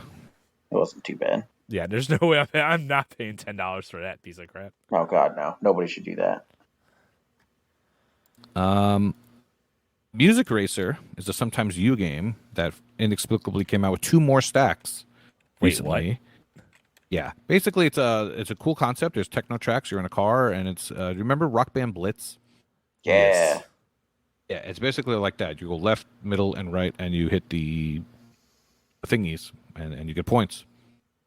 But the achievements are such where you have to earn currency, and it takes forever. So the method that most people use is getting a turbo controller or a nephew and letting it sit overnight. And Oh, even then, once you let it sit overnight, you wake up and you need 400,000 plus currency, and the highest priced car is 100,000. So if you play legit and you get to 100,000, another solution is to buy that 100,000 car and then get the achievement and then quickly delete the local save from your console, like save scumming, Smart. and then you get your money back, and then you could just buy the rest of the stuff. How much? So How much money do you get a race? if you turbo the Zen, like a 5-minute song, you'll get like 1,000 or so. That's ridiculous. Oh, I wow. forgot how much you that takes get a if- hot minute. I forgot how. I'm sure if you play legit, you get more. I did it for a few songs, and I was like, all right, I get the idea. I'm done. That's I have fair. fun games to get to. Like, So I have been playing some fun, more recent games like Saints Row 4 and Grand Theft Auto 4. But more on that next week. that's why But you're playing that. I'm actually playing Grand Theft Auto 4 because it showed up on my RTDL, and because on True Achievements they have something called Targets, and for August they have open world games. So it gives an excuse to go back and play some of these. I was talking to Ahayzo the other day, and I told him, shockingly, I got GTA 4 when it came out on launch. I did the ridiculous Vider Zane Petrovic achievement, which is like 50 to 100 hours online, in which you have to complete all the races in first place, many boosting sessions. Sounds awful. It's awful but fun. It's one of those. Because you get to fill out spreadsheets and mark them down as you go. So it's fun in that way. But of course, I have never finished a campaign. Naturally. Shocking, I know. Naturally. So that's been fun to do. And I don't know why 4 is so polarizing. I think it's fine. Maybe people just liked San Andreas a lot and or Vice City. I mean, those were good, but I think 4 is good. I like Nico. It's like half my last name, and it's fun. Felt that familial bond. I'm having fun with it. You do your objective of what you have to do, and then you save the game, and then you just go outside and start going crazy, and then you reload your save. It's cathartic. If I remember correctly, people just thought it was just meh. I guess coming from like 3 and Vice City. Right, exactly. I think those were highly praised, but again, Because they're really good. In Vice City, if you touch the water, you drown. So I like the quality of life, of course. Honestly, what I've been playing mostly is Power Wash Simulator, but I'm sick of. I think everyone's sick of talking about it. So I haven't heard about this game. Please explain There's no time for that. in detail. no time to explain. No, that's a I different sort of game. mentioned to Kelsey, like, this actually looks like a lot of fun. I should probably fire this up. And just the glare I got, the total pure disdain. This You was would the play game Power of Washing Achievement Fest. Simulator. Like, All the Oh my. wives played this game apparently. Ahayzo would know better. Every level takes like 13 hours to complete. I had family over, and every single person says, "What is this? You just wash stuff?" And then they think it's stupid, and then they sit down and play it, and they don't stop playing it. Every single person has had the same reaction to it. There is one person besides Kenny who I know did not like it. At Achievement Fest, I spent a lot of my time with Vulgar Fug and Retro Chief. Mm-hmm. And Retro Chief's wife had come along as well, and she was just watching some people play some games. And she spent a lot of time watching people play Power Wash Simulator. And I remember, and Retro Chief was telling me not long after Achievement Fest, they got home and she was like, "Oh, this looks like a lot of fun. I want to try it." Barely even played it before she was just like, "Yeah, no, this is no." Yeah, I don't get it. It's just too tedious for me. It's just odd. I play it here Ahayzo, and you're there because I want to complete it because I want the gamer score in it, but yeah, it's so tedious. Yeah, Ahayzo, you're not going to get away with not talking to us about your As Dusk Falls session with Noth and Dinobull and Oh God. all those crazy. I'm sorry, you have to. I Wait, need to hear a who little did bit you about play it. with? Oh man. Yeah, you need to hear about this. Okay, so As Dusk Falls has been mentioned on multiple occasions. Everybody should know by now what the gist of this game is. Mm-hmm. But No one believes me. Maybe they'll believe you. this past Saturday, we started we had initially planned on having, I think, 5 people. And then in the last 24 hours, maybe even the last 12 hours or so, we managed to get 3 more people up to a total group of 8. So it was myself, Vulgar Latin, Dino Bull, M's Fergie, MDP, his girlfriend Sarah, and Noth. Oh my God! Please tell me And- someone recorded this. And oh yes, and Nateshma. I did forget about him. I apologize. No, we did not record it. Noth had I know, actually I'm so considered Noth had actually considered streaming it, And Nah, why? I think I'm gonna push him to do that the next time. Oh It my is gosh. it is exactly what you would expect from a game where 8 people are voting on every single dialogue option. It is Uh-huh. as chaotic as you would expect. It's so It good. was it was wonderful. I went in fully expecting to like go out of my way trying to pick answers that I liked that I was also pretty sure Noth would not pick, just to see how many times I could, make sure we got mine instead of his. And at the end of both chapters that we did, they give you a bunch of ratings. They'll tell you who used the most overrides, who used the least, who agreed the most, who disagreed the most. And in both chapters, Noth and I got the Soulmate Award for agreeing the most times on everything. So I went into this fully intending to just screw with Noth on like half the major dialogues, and then at the end of both chapters, it's like, yeah, no, you guys just picked all the same stuff That's all the time, amazing. and that's actually why right now his Discord name in the server is Ahayzo's Soulmate, just because we were getting a kick out of that. Okay. I was wondering. I figured And I missed something, and there we go. yeah, and it was one of the best parts about it. MDP reminded me of it earlier today. There was a point where we just hear, like, I had been in the middle of a sentence or something, and suddenly you just hear like the loudest bong rip you've ever heard in your life, and it's from MDP. I'm so mad you But guys didn't stream this. I Noth would thought love to that it watch was it. me, What? and his reaction it was just perfect. Like he seemed so confused that I just like stopped mid sentence to take a hit off this bong, and me and MDP just start busting out laughing. Like, what? Like, why the hell did you think this was us? But yeah, no, we are going to be playing again this Saturday. Like I said, I'm going to try and see if I can get Noth to stream it. It's so fun. We had a few small override battles, but we got to one near the end of the second chapter where everybody gets 3 overrides per chapter. So we had 24 total. And I think we went into this decision with like 12 or I think 11 or 12 total. And Farah and myself were the only ones who still had all 3. And we kept having a back and forth on this decision where people kept overriding overrides, Oh yeah. trying to get their way. And unfortunately, they won out in the end because somebody had used an override on the previous dialogue decision. So our side was one short. And so Sarah and I hadn't touched our overrides at all during any of this. Everybody else burned through all of theirs trying to get their side. And then it came down to us. And unfortunately, it was in a position where I had to use my override first. So after I used my third, she popped hers and got to take it. But it's so fun. It's so much chaos in just all the greatest ways possible. And I cannot recommend this game enough. It is so much more than I expected. I highly agree. If I haven't rated it already, I'm probably gonna wind up giving this thing a 5-star.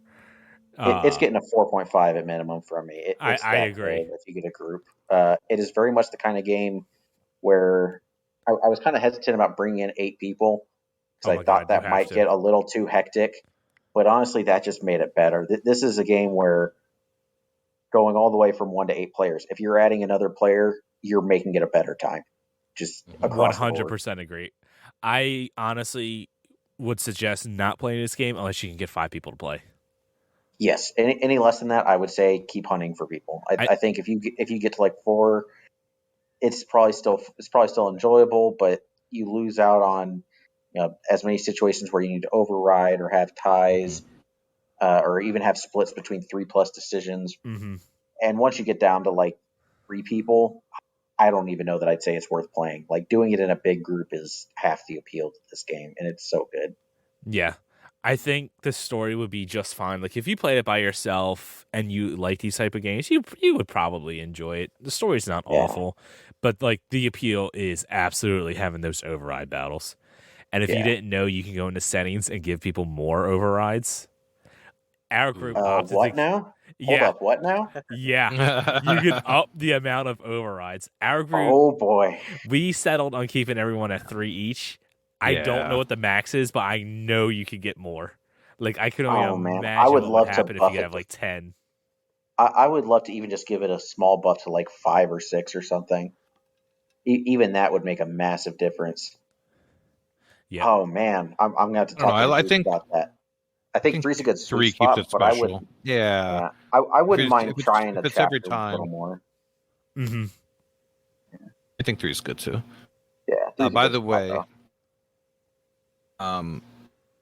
MDP and his girlfriend played on the same console, so just so everyone Yes. knows, you can have more than one person on the same console while playing online with other people. That's good to know. Yeah. That's a cool Yeah. thing. So there's a few nice things about playing this multiplayer. One of which is that even when you're playing online, you can have multiple local players. Two is there's also an option to play from a phone like you would with the Jackbox games. You go to a website and you punch in this little 4-character code, and Yep. it joins you into the game for you to play. Uh, and on top of that, there's also one that I'm not entirely sure how it works, but it has a streaming mode where your viewers can vote on dialogue options. I don't know if that's just a built-in functionality where they can place their votes and you can see what they want you to pick and you can choose whether to do that, or if it actually takes their votes and applies them. I hope it's the latter, because if I can go watch a Twitch stream and watch like 60 people trying to vote on a dialogue option, I Oh my will. god. That I would do it just to see that happen, and I'm hoping that's how it works because I want to go find some streamer playing it. But I suspect it's probably more just they place their votes and you can see what they want you to pick. Yeah, there's some sort of Twitch integration to it. I haven't set it up. I just honestly just didn't. I might set that up because we've been streaming this. Elle and I and others have been streaming this on our Thursday nights. We've played the first 3 chapters. Yeah, And the pace of it is pretty good. We played for it Mhm. took us about an hour a chapter, I think, maybe a little more. Yeah, about that And hour and a half. and when I was chatting with Elle the other day, he said that his group had done the same thing, first 2 chapters in one session, and then only the 3rd chapter in the next one. But that the time of the sessions wasn't a whole lot different. So it sounds like the 3rd one might be even longer. So it sounds like the pacing It stays was a pretty little good longer. throughout. Yeah. So I'm very happy with that. It doesn't feel like it's going to be something that we're going to be done with in 2 or 3 sessions. It'll be, several weeks at least if we stick with it on Saturdays. But it's a good time. The chaos is So good. 99% of the fun. It's just so fun. And I will say, just to throw it out, and then we continue from As Does False, it's Game Pass. It's Game Pass, and now that It I'm is. looking at it, it's there's touch controls on it. So, like, Oh, it's on xCloud too? yeah, xCloud touch Oh, controls. I wow. just saw that over on the right. So, yeah, if I'm actually a little tempted if the touch controls include that you can tap the dialogue choice. I might actually start playing it on my phone instead of my console, because the only problem I've had with it so far, and it's something that a lot of games seem to have been doing recently, they they didn't adjust the UI for a console. You have a cursor that you have to move over to the dialogue options. it's the worst. And I'm not a big fan of that. It's the one place where the chaos of 8 players is not a good thing. It can act like once you get to a group that size, it can actually be difficult to track down which one is yours. Ooh, I disagree. I was just about to say, you know what? Go ahead, Elle, go ahead and say it because I know what you're going to say. I'll let you say I was about to say there's an example here coming up. I can tell. Sure, there's Yeah. examples because you can watch as everyone has their locked-in answer, and then you yeah. see my cursor hovering over one and then moving it back and forth. Yes, I was just about and to them say and that. and them yelling at me like, "Come on!" That is Ow, fair. what are you doing? There And were a then few also- points. Yeah, Oh, go ahead. I was gonna say also you could find like hidden prompts also, so I don't know how that would work. Which is, That's true. I did forget about those. Yeah. That probably wouldn't work well without the cursor. So yeah. no, that's fair. Yeah, I hate the cursor, but now that I think about it, I get what it you're makes it better. saying. Yeah, I can see that. No, there definitely were a couple times where it was kind of funny. We'd have exactly that situation. 7 people had voted, and there'd be multiple options. So there'd be like 1 with 1, and then 2 with 3, and you'd have someone possibly making a tiebreaker or possibly just making an irrelevant vote. And that is something that did make it a little more entertaining. Actually, being able to see someone trying to decide between these answers. Yeah. You can vote and then quickly hit B and change your vote. You can press And B. people To, get you can press B to undo your vote. People get mad. Oh man. Okay, yeah, we've talked about As Dust Falls a lot. We should continue. All right. Sorry, X. This is I was gonna say I have nothing to contribute here. I know. I don't even know what the game is other than what you just said. X, you have a million point and click, controllers. so. Go buy a headset and play this in multiplayer. Oh my god, you will like this. I promise you will like it. It's so much fun, but you have to have a group. It's a point and click without the gameplay of a point and click. Yes. It's basically a Telltale. And I can see from his face that he's half intrigued, half very confused. X, one of the Nailed it. things I am famous for is hating like points and multiplayer. clicks. I hate point and click games. This game is getting at least a 4.5 stars from me. It's so All right. good. You know what? I cannot Nothing. recommend it No disrespect to El and Ahayzo, but that was sort of the pitch. That all right, I'll check it out. Like I Okay. said, you have to have a group. Do not just play this with you and Kelsey. You'll do yourself a disservice. Yes. You got to get some people in on it. Yep. Yeah. Get on the Dusk Falls train, X. Do you have any other games to talk about, or should we get into sales, Al? We're running a little long. No, go. I could talk all day. This is fun, but This is. go ahead. Yeah. Yeah, I'm having fun. But yeah, let's get into some sales. I just have one. Well, I guess possibly two. I'm going to throw out. Risk is on sale. Typically $15. It's $6. And then Risk Urban Assault, I might as well throw this one out there. It's a little bit more pricey. Also, usually $15, but it's $7.50. I've been kind of on a Risk rabbit hole right now. I've been watching like Risk World Championships because that's apparently a thing in the world, and it's kind of interesting. It's just like, I kind of want to play that old board game, but I don't want to play the board game because it's obnoxious to play in real life. It's so much better as a video game. So I might be picking up Risk. Who knows? X, what would you like to recommend? All right. Game that I've actually played that's on sale that I would recommend is Soul Calibur 6. It's Soul Calibur. I feel like if you wanted it, you probably own it at this point. It was on Game Pass for a while. But it's a $60 game. It's on sale for $9. Oh, wow. If you have any interest in fighting games whatsoever, even just to goof around once in a while, you got nothing to lose but $9. It is.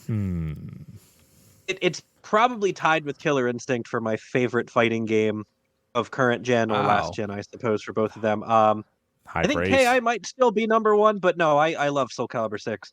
I have hundreds of hours in it with very few achievements, just because my brother and I will just play on a Friday night or a Saturday night, just 6 hours, just going back and forth trying different characters. Wow. It's such a blast. If you played Soul Calibur, you know what you're getting into. If you haven't played Soul Calibur, it's a 3D arena fighting game. I don't even know how I'd really describe it. It's weapons based, and every character sort of has their own combo. So it's not like KI where the same stuff works with every character. But if you have even a fleeting interest in fighting games, I cannot recommend Soul Calibur 6 enough. So definitely do yourself a favor. And X is the fighting game fan, so that's really high praise. Yeah, no, true story. If I had to play one fighting game the rest of my life, Soul Calibur 6 Wow. would be in solid contention for that Are coveted there number any one spot. characters from other games in it? Darth Vader's not in this one. What's his name? The guy from Samurai Showdown, whose name I'm forgetting because I don't play as him. Spiky hair guy. I don't know that. Yes, oh man, Samurai I should really Jack? know this. Yeah, he looks like Samurai Jack. I don't play as him. Oh my gosh, I am completely blanking out on his name. I just remember, I think, was it Soul Calibur 2? Where Soul Calibur 2 had the Link. console exclusive characters. Yeah. Yeah, Link, Spawn, and I don't remember And who plays this one. Heihachi was on PS2. Yeah, Heihachi from Tekken. that was the first Soul Calibur I played, and up until I think 4, the only one. That was a cool little gimmick. Spawn was my jam. Haomaru, that's it. Haomaru is Oh. the samurai from Samurai Showdown. I'm not a big Samurai Showdown fan. All right, but that's I cool. like fighting games. I played it, but I'm just not a big fan of that game. But obviously, he plays like a Soul Calibur character. And then the one that I do remember, Nier, Automata 2B is in the game Really? as a guest character. Yeah, you can play as 2B. Oh, And that's then cool. Geralt from The Witcher is in as well. Nice.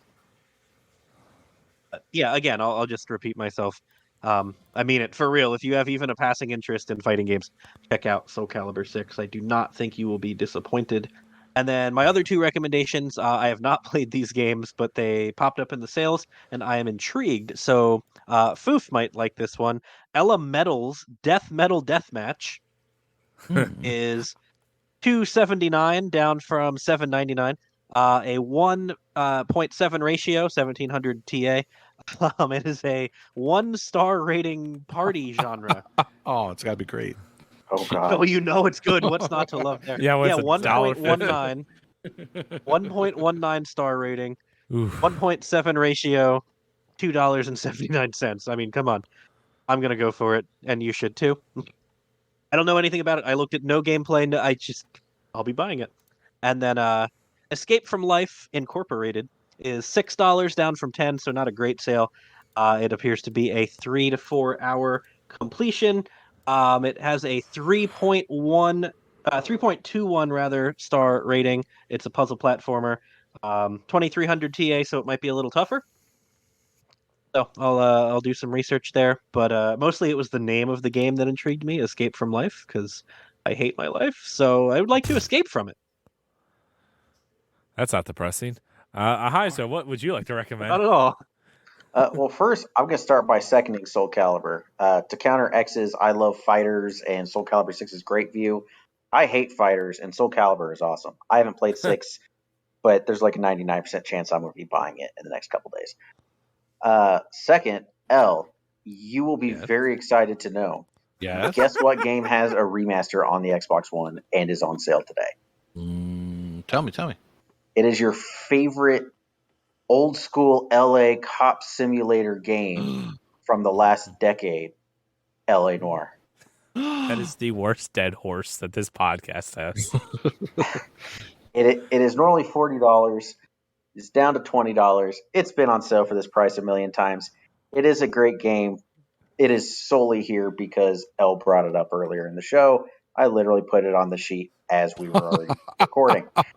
I did consider I did see it when I was looking through the sales earlier and consider beating the dead horse of my own free will, but I decided not to. And then Elle had to go say something, and Darn it, Elle. I couldn't not include it on What this did I list. do? So yeah, LA Noire, $20. Go get it. It's a great It's time. a lot like Doom. Check it out. That game, LA Noire, is fantastic. Now, it got rid of their own dead horse, though, which I don't like. So instead of saying the famous doubt, now it's just good cop, bad cop, or something like that. I think so. What? I think they changed it. I haven't played too much into the remaster, and it's been a while. But I think they did change it. Doubt, it's good cop, bad cop. I don't know. Yeah, they changed it because I have to check it out. Got too. so much hassle the first time around because their the names for those choices were so off base of what they actually were. I mean, I have a bone to pick with Rockstar right now. I'm going to go on a little tangent since we haven't done that at all this episode. No. When LA Noire came out, it had DLC, which added 4 extra cases, and you would buy this thing called a season pass, which we talked about in the Discord recently. When the servers went down, apparently the ability to download your DLC with the season pass went away also, and no one said this was going to happen. No one knew about this. So if you didn't have the files downloaded on your 360, you are SOL. And that's what happened to me. It happened to M. Wow. And to a lot of people, if you look at the forums, X is waving. That's crazy. So I tried everything. I did see in the forums that they said, okay, they are selling them in the store for $3.99 each. So I'm like, all right, I could suck it up and, spend the $16 so I can finish the game. Went to click on one and buy it, and nope, it just gave me an error. It didn't work. Oh wow. So then I said, "Oh, there's a LA Noire Complete collection. That's cool." And then in the forums it says, "Okay, yeah, this will have the DLC on it, but it's a completely different save file, so you'd have to start over." Oh, And it's not even a stack for the trouble. Nope, it's Ooh. not. So there's a lot wrong. And then I found a friend who had the files on his Xbox, and he sent them to me on a flash drive, and I said, "All right, this has got to work," and it did not work. I was just about to recommend I might be able to do that for you. Yeah. Unfortunately, it's one of those old school season passes where buying the season pass doesn't actually give you a license to the other DLC. It just makes it so that if you go to buy the DLC, it will be free from in the game. But until That's you the go thing, and you have do to do that, it from you don't in get the game. exactly. And that's why a lot of those old school season passes, like Gears of War and stuff too, will have a disclaimer in the description of the season pass saying, "Don't go to the store and buy these other DLCs. You will be charged You extra will for be them. charged again. Download Right? it, Yeah. download it from in Right. the game." And yeah, Right. That's I didn't. Yeah. I had not realized until you told me about that the other day, El, that that was so weird to me that LA Noirs would be linked to their social club servers in any way at all. It really doesn't make any sense from a programming standpoint, but whatever. Yeah, And apparently they're not doing anything about it, because I'm sure people have complained to them. Oh, there's I'm no about way to they're say going to do for anything. for They 360 don't game. Oh yeah, they couldn't be bothered. They're getting $1 million a day from Shark Card. So Yeah, that'll They never could get be fixed. They could be getting $2 million a day from Buffalo Bills, man. Dude, that's so good. do we just have our new dead buffalo? Yes, I've left my mark. Okay, wow, screw you guys. Reputation ruined. All right, Elle, what games would you like to recommend? Oh, I sailed away. There's not much this week. I'm going to go with Palgi games, since I like Palgi games and they're fun to play with significant others and everyone else. Word Sudoku and Word Wheel are both $4, which is 50% off. They are easy completions if you want to just cheat, or you can just go through normally and you'll get the achievements as they come. Good times. Cool. All right. Well, for games with gold, if you don't want to buy anything, Scourgebringer is available now until September 15th. That's an Xbox One game, and then on Xbox 360 is Monaco. What's yours is mine, and that's available until the end of the month.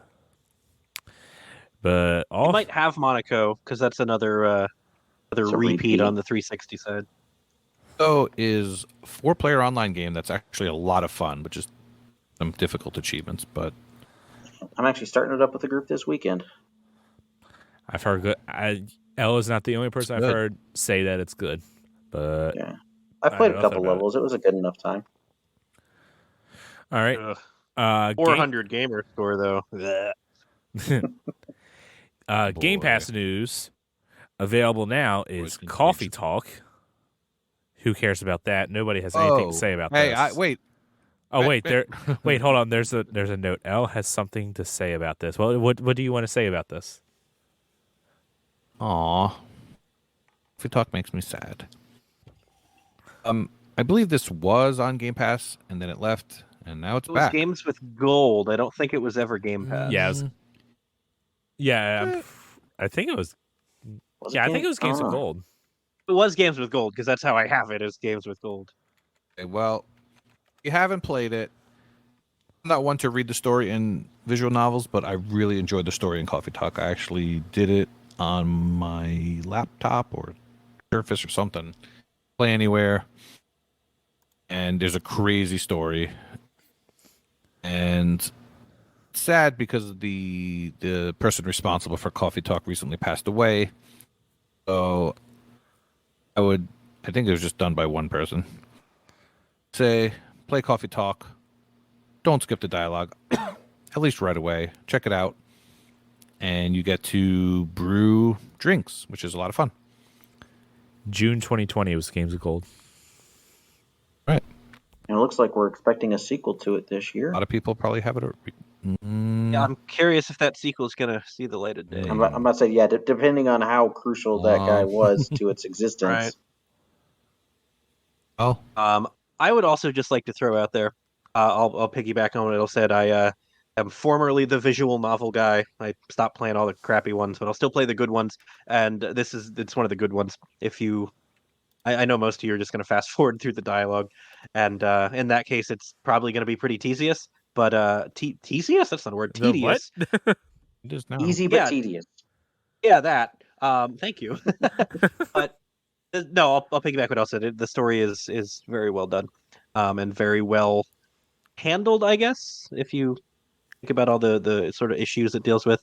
But I'll also throw out there is one achievement that people notoriously struggle with for drawing latte art. If you play the game, check it out on TA. You'll see which one.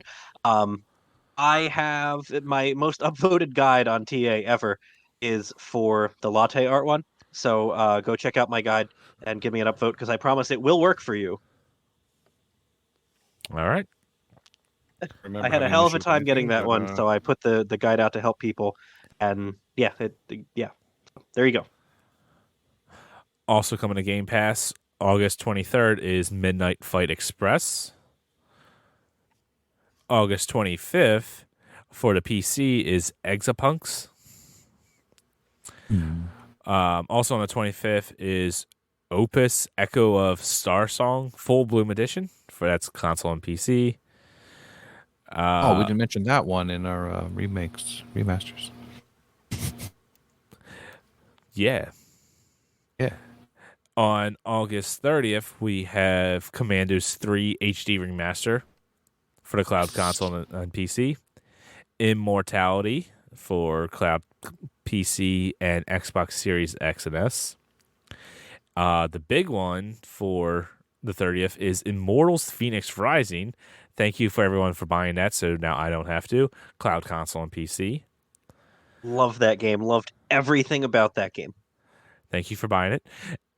You too, Nate. I am glad to have purchased it. And then also on the 30th is Tinykin for the console and PC.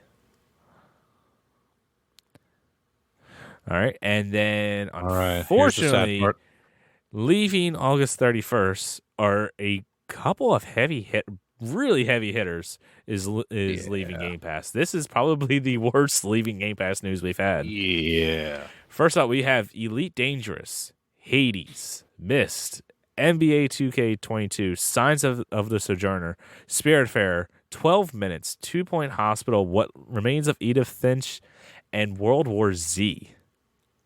That's ouch. A lot of heavy hitters. Yeah. Ouch. They are going to be making a lot of money before the end of the month with people buying these games. As just a reminder, you can save 20% by buying these games right now and 10% on any of the DLC for any of these games. I know personally I am going to be buying... What a shill. I am personally... Oh, yeah. Please, Phil, I will gladly accept your sponsorship dollars. I will tattoo Xbox Game Pass on me for those sponsorship dollars. Personally, I will be buying 2 Point Hospital and Hades, although I may go for a physical copy of Hades because I just love that game so much. I was kind of disappointed by this list. I mean, granted, the ones I care about have been here for a long time. It's on me for not having played them yet, but it is still kind of a bummer. I never did get around to Myst. I might go through that. Same thing with 12 Minutes. Signs of the Sojourner is probably going to have a good bit of my time for the rest of the month just because it's card and board, and it seems very completable. Myst is definitely doable. Yeah, I was like, because that's... You could do that. That's a few hours. 12 Minute is a couple hours. Edith Finch is short, I imagine. Yeah, that one was a pretty quick and easy. It was weird, but it was quick and easy. Spiritfarer is also like one of those games where it's like I feel like I might want to buy because I feel like that's a game that I would enjoy, but at the same time, I don't know if I want to actually rush through pay that for one. it. Yeah, that's not usually my genre, but from the people who I've chatted with while they're playing it, it seems to be pretty universally liked Yeah. for the genre. Yeah, it's got high reviews, a lot of praise, a lot of love. So if it's the kind of thing that you like, that's probably one that you're going to buy. But yeah, that is quite possibly the worst month of leaving news that we've gotten. Yeah, a lot of big time heavy hitters. But yeah, with that, let's get into some brag camp. X, you want to read the completions? All right, for completions, Enigma Gamer 77 has 400 completed games. Dunkos has 450. P-Tart Texas Tix has 600. I know who you are, P-Tart. And Inigo Montoya 80 has 1,550 completed games. Good job.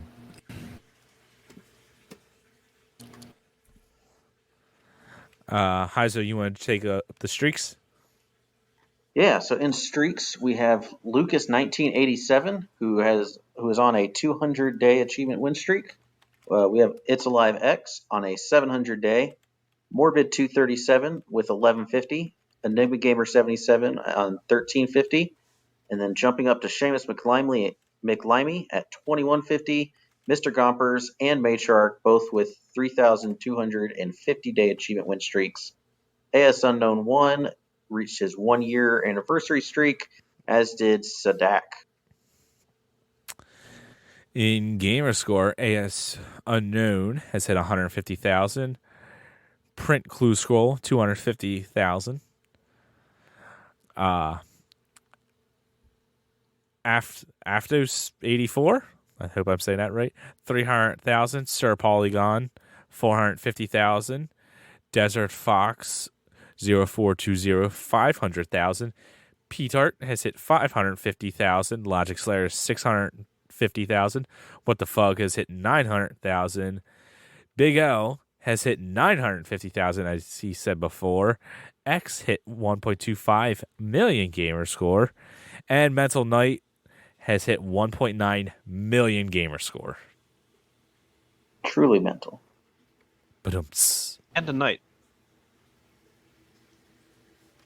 In leaderboards, Aftos 84 is now in the top 20 of the Australia TA leaderboard for vehicular combat.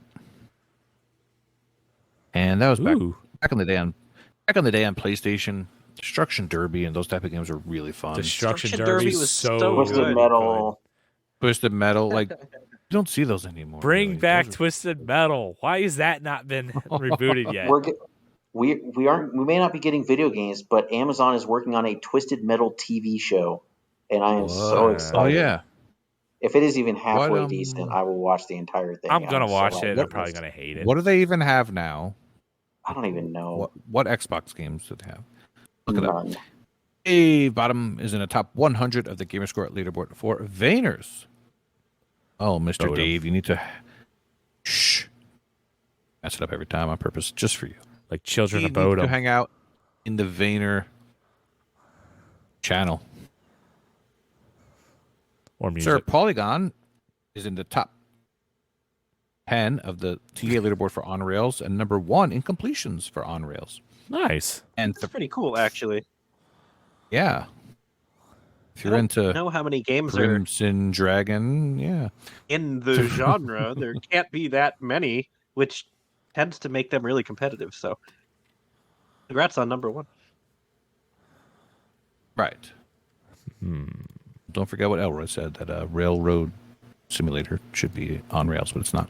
That's Or whatever it's called. Thrash Forever is now second in the England completed games leaderboard for music. That's pretty awesome as well. Nice. Very nice. Oh, I also remember music games. Those were fun. Now we just play simulator games all day long. I was gonna say now Heck yeah. Or match 3 games. music What's wrong games with that? also need to be brought back. I want more plastic instruments to throw behind my couch. Heck yeah. None of this Guitar Hero Live nonsense, though. Ugh, so bad.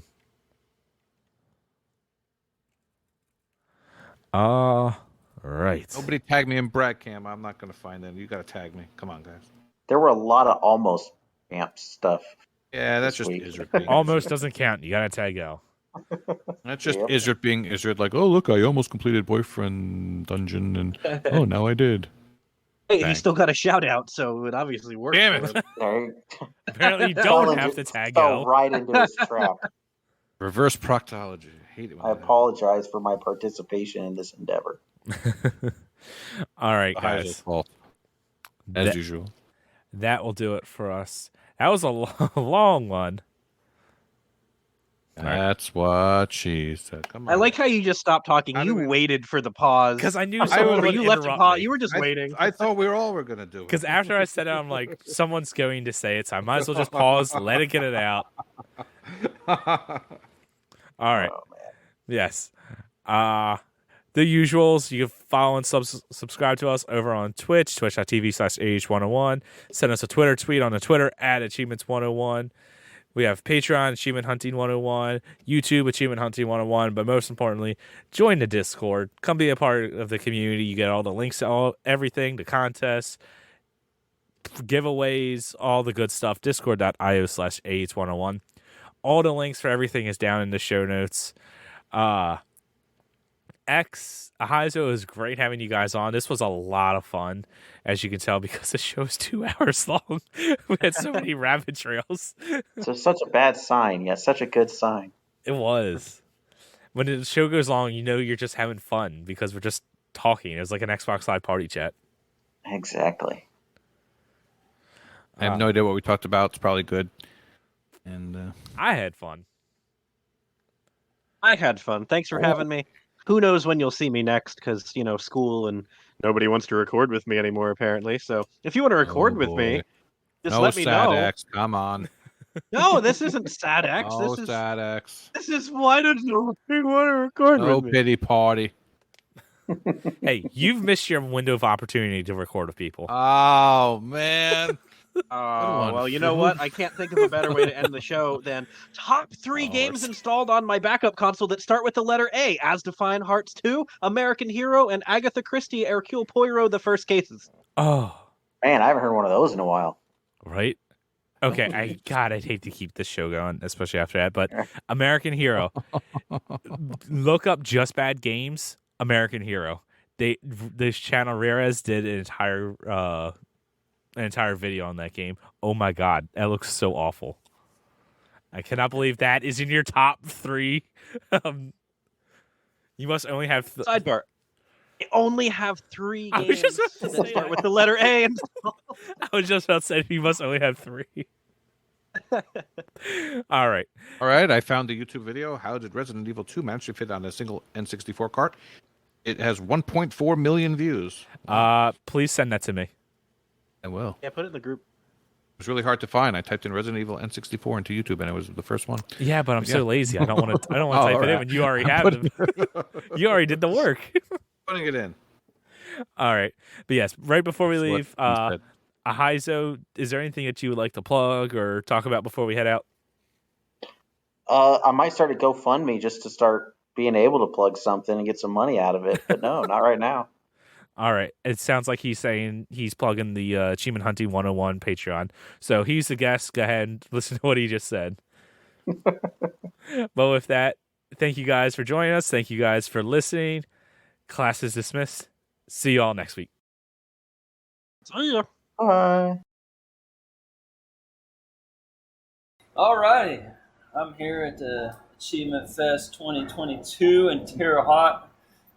Yeah, that's our hope. But And joined here. We're in the waning moments here, and so I had to get Mr. Triple Triad 777. Yep, in the flesh. Yeah, so that I might have a chance to fondle his hoodie. Oh, yeah. That's the only reason why you want me. So, anyhow, how was your Achievement Fest this year? Oh, it actually went pretty well. Spent a lot more time socializing more than gaming, but I got some amazing games done, like Disney Fairies. I mean, Yeah, then walk us through that. That was I saw you over there.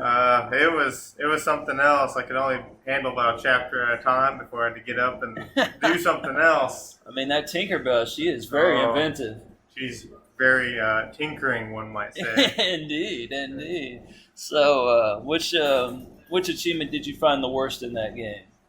Well, it helps if you read the guides because when you're supposed to go right to left instead of going left to right for one of the achievements, and doing it 4 times before you realize that, hey, you're supposed to go right to left. I mean, that kind of just wears you down. Earth shattering, Yeah. It just changes your whole perspective, one might argue. Oh, yeah. I mean, I didn't really have much of the difficulty with the mini game ones, but just that reading comprehension, it can be a little rough. Yeah, reading is tough, some say. Yeah.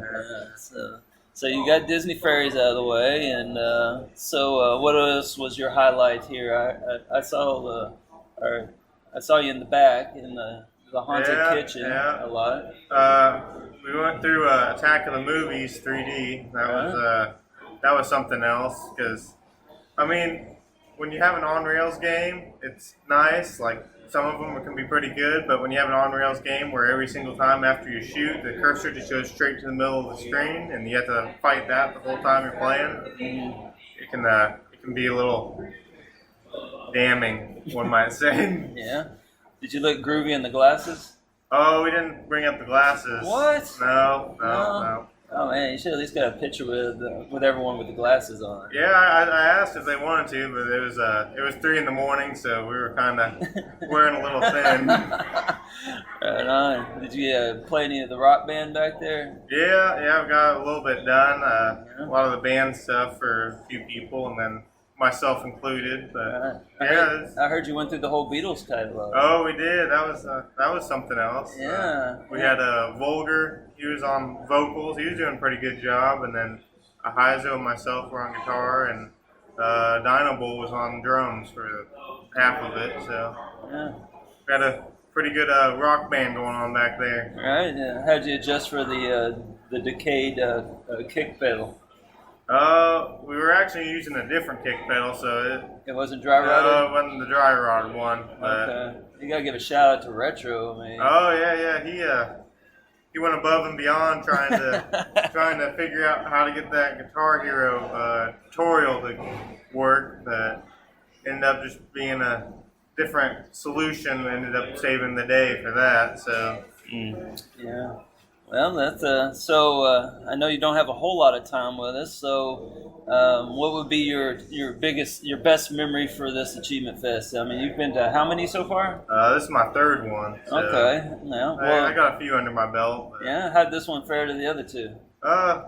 Actually, I felt this one was a little more like fun. Had a new e-bash set up, so it was a little more. You digging the kitchen? Yeah, I was digging the kitchen. You know, little apartment for about everything. Last time it was kind of just all in one open room and every man for themselves a little bit. This one was a little more sectioned off, so it had a little more organization to it. And plus it has a train that runs around it. I mean, God, Pete Tart would not stop talking about that train that runs around the top there. Yeah. Well, being a Terre Haute native, I came here to where the current E-Bash is. It used to be a restaurant, and that train used to run all the time, all day. And so it's. I told my buddy Sir Polygon, it was kind of weird coming back here and having been to this when it was a restaurant, and never at the time thought that, hey, I'll be back in the kitchen playing Rock Band. It just never really crossed my mind. What kind of restaurant was it? It's kind of like an American bistro a little bit. Do you remember the name of it? It's called Bagger Dave's. Bagger Dave's, okay. Yeah. I think it's a chain up in like Michigan, and they tried to expand, but didn't catch on. What did you usually get at Bagger Dave's? Usually it was like hamburgers, salads, that kind of stuff. So. You went with the hamburger? Yeah. Okay. Well, the train ran around? Yeah. Okay. Didn't bring you the food, so that was kind of disappointing. All right, and they got the aquarium out there. That's pretty nice. Yeah, that was back at the old E-Bash. The owner, he has an aquarium. He had to take some of the fish home with him while they got that one up and running. So that's a nice aquarium. So anyhow, so what's your takeaway memory from this one? What's your achievement that you remember more than any of the other ones? Do you have one that stood out? Yeah, it was actually a rock band one. We had a Gold Star band out of Boston, and from band Boston. It was, no, it was a rock and roll band. That's what it was. Oh, okay. So you had to Gold Star it, and to be able to Gold Star it, you all had to be on an expert, and you had to have a full band. So you had to really work for that one. So yeah, but it was fun. We got about 4 or 5 tries. Yeah. So then sitting here watching you play Teenage Mutant Ninja Turtles for a few hours. Yeah, I mean, as you might imagine, that is my achievement that I will not forget, and it's the Teenage Mutant Ninja Turtles Back in Time Reshelled or something like that. It's a little crappy 200 pointer, not a real game, but it's a really enjoyable game. It was well done. Yeah, for its time, I thought the graphics were crazy. Yeah, you could probably release it today and no one would know the difference. Yeah, for sure. Yeah, and but there's one single achievement in it that is the one that sticks out.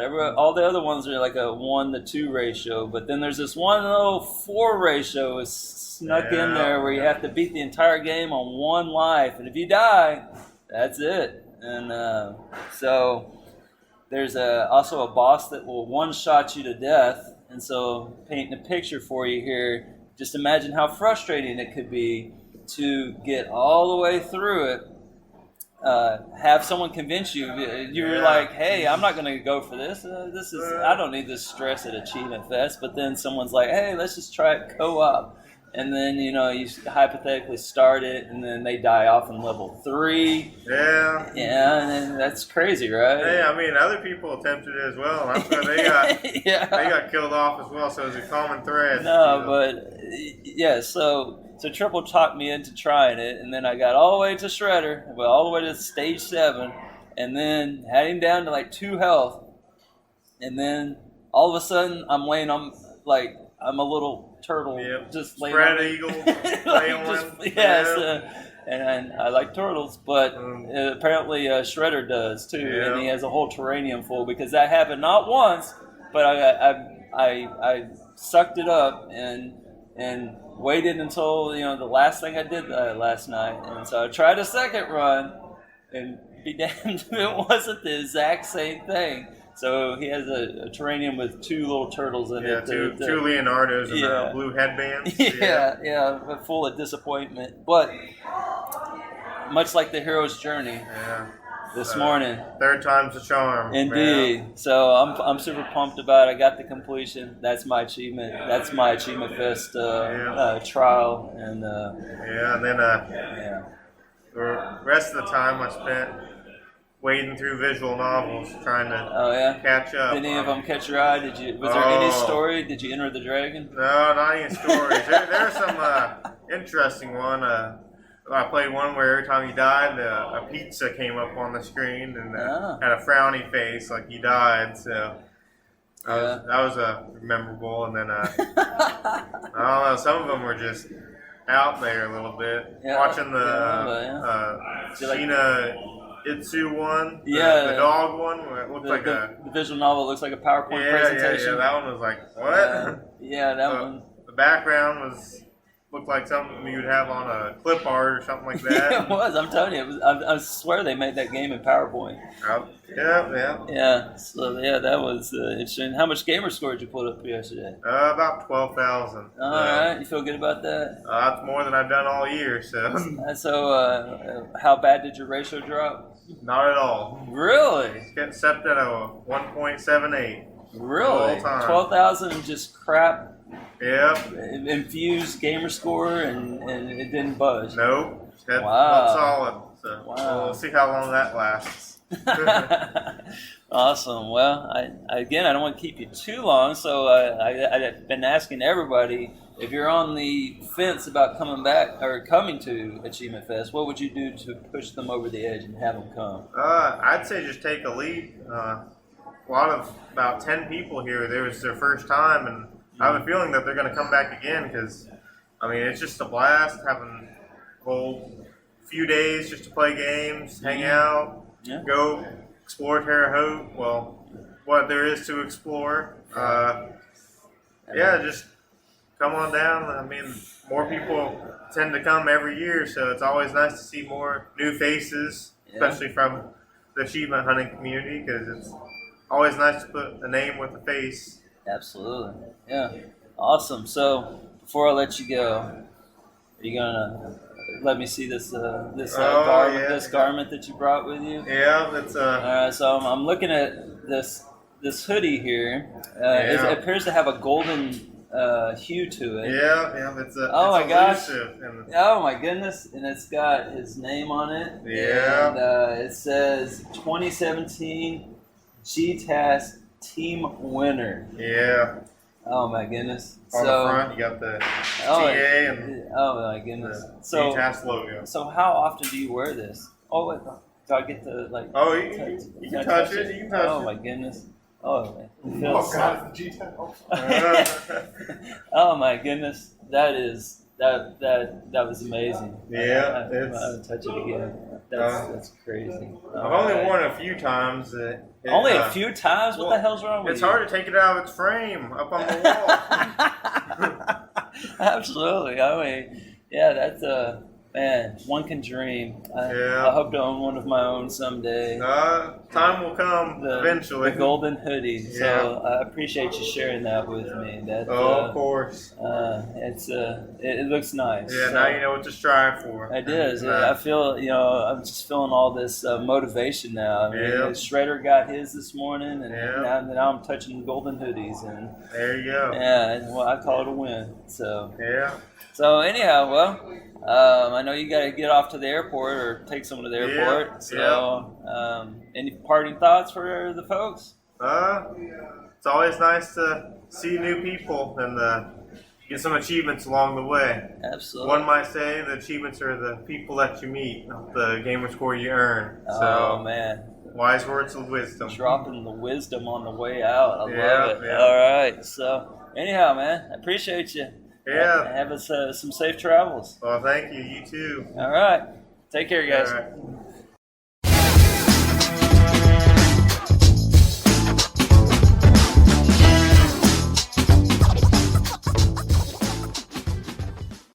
Hello, I'm Wakapeil. Welcome you to a new Battle Royale review. Rumbleverse is a free-to-play wrestling-themed Battle Royale from Iron Galaxy and Epic Games, where 40 players are shot from a cannon onto Capital City, where they fight until there is only one player left standing, or two if you play duos. Those are your only match types at the moment. Rumbleverse focuses on unarmed combat, offering some very fragile weapons at your disposal, such as folding chairs, foam or metal bats, and street signs which break in less than a handful of hits. The ever-shrinking ring area starts out very small, ensuring the fast-moving contestants always have the opportunity to pummel each other, with few moments to catch your breath unless you actively hide. The play area is littered with chicken you can eat to regain health, power-ups, and the aforementioned weapons, which you can carry up to 5 at a time.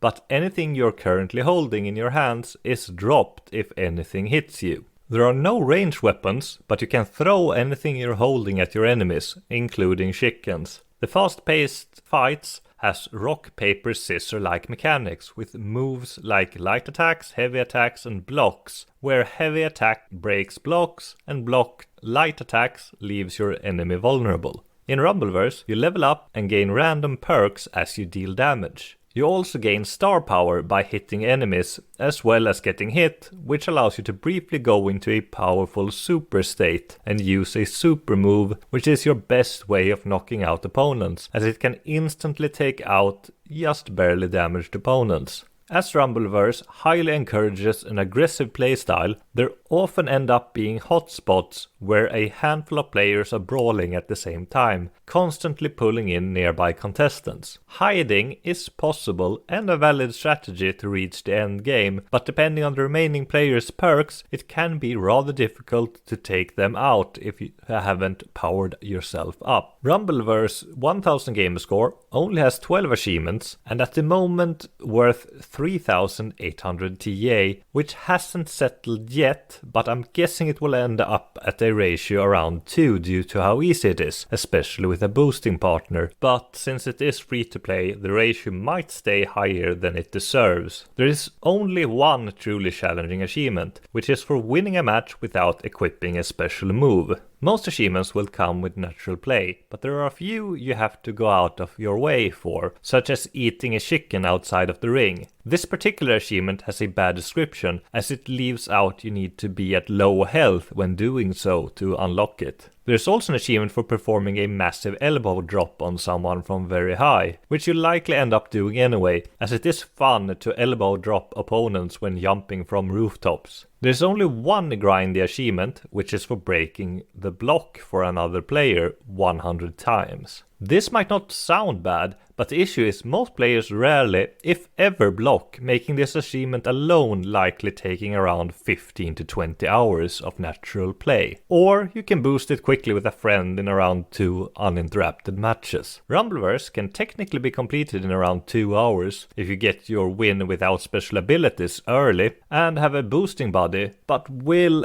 likely take around 15 to 20 hours if you play by yourself, mostly due to the block breaker achievement. In fact, you will probably only have the blocks left to do after 5 hours if you play without help. Despite Rumbleverse just being released, the matchmaking is fairly slow, with minutes spent before entering a lobby, where you will have to wait for it to fill for another minute. The matches themselves are very high paced and rather short. I'm guessing around 10 minutes. While I had a good time with Rumbleverse, I have a feeling most casual players will leave sooner rather than later, as the skill gap between newbies and experienced players is very apparent. There are bots, but you cannot choose to play bot matches, and for now the lobbies are filled with actual players brawling through Grapple City. Despite backing from Epic, I don't think Rumbleverse will stay around for very long. If you have any interest in it, I recommend you check out Rumbleverse sooner rather than later. Have a nice day, everyone!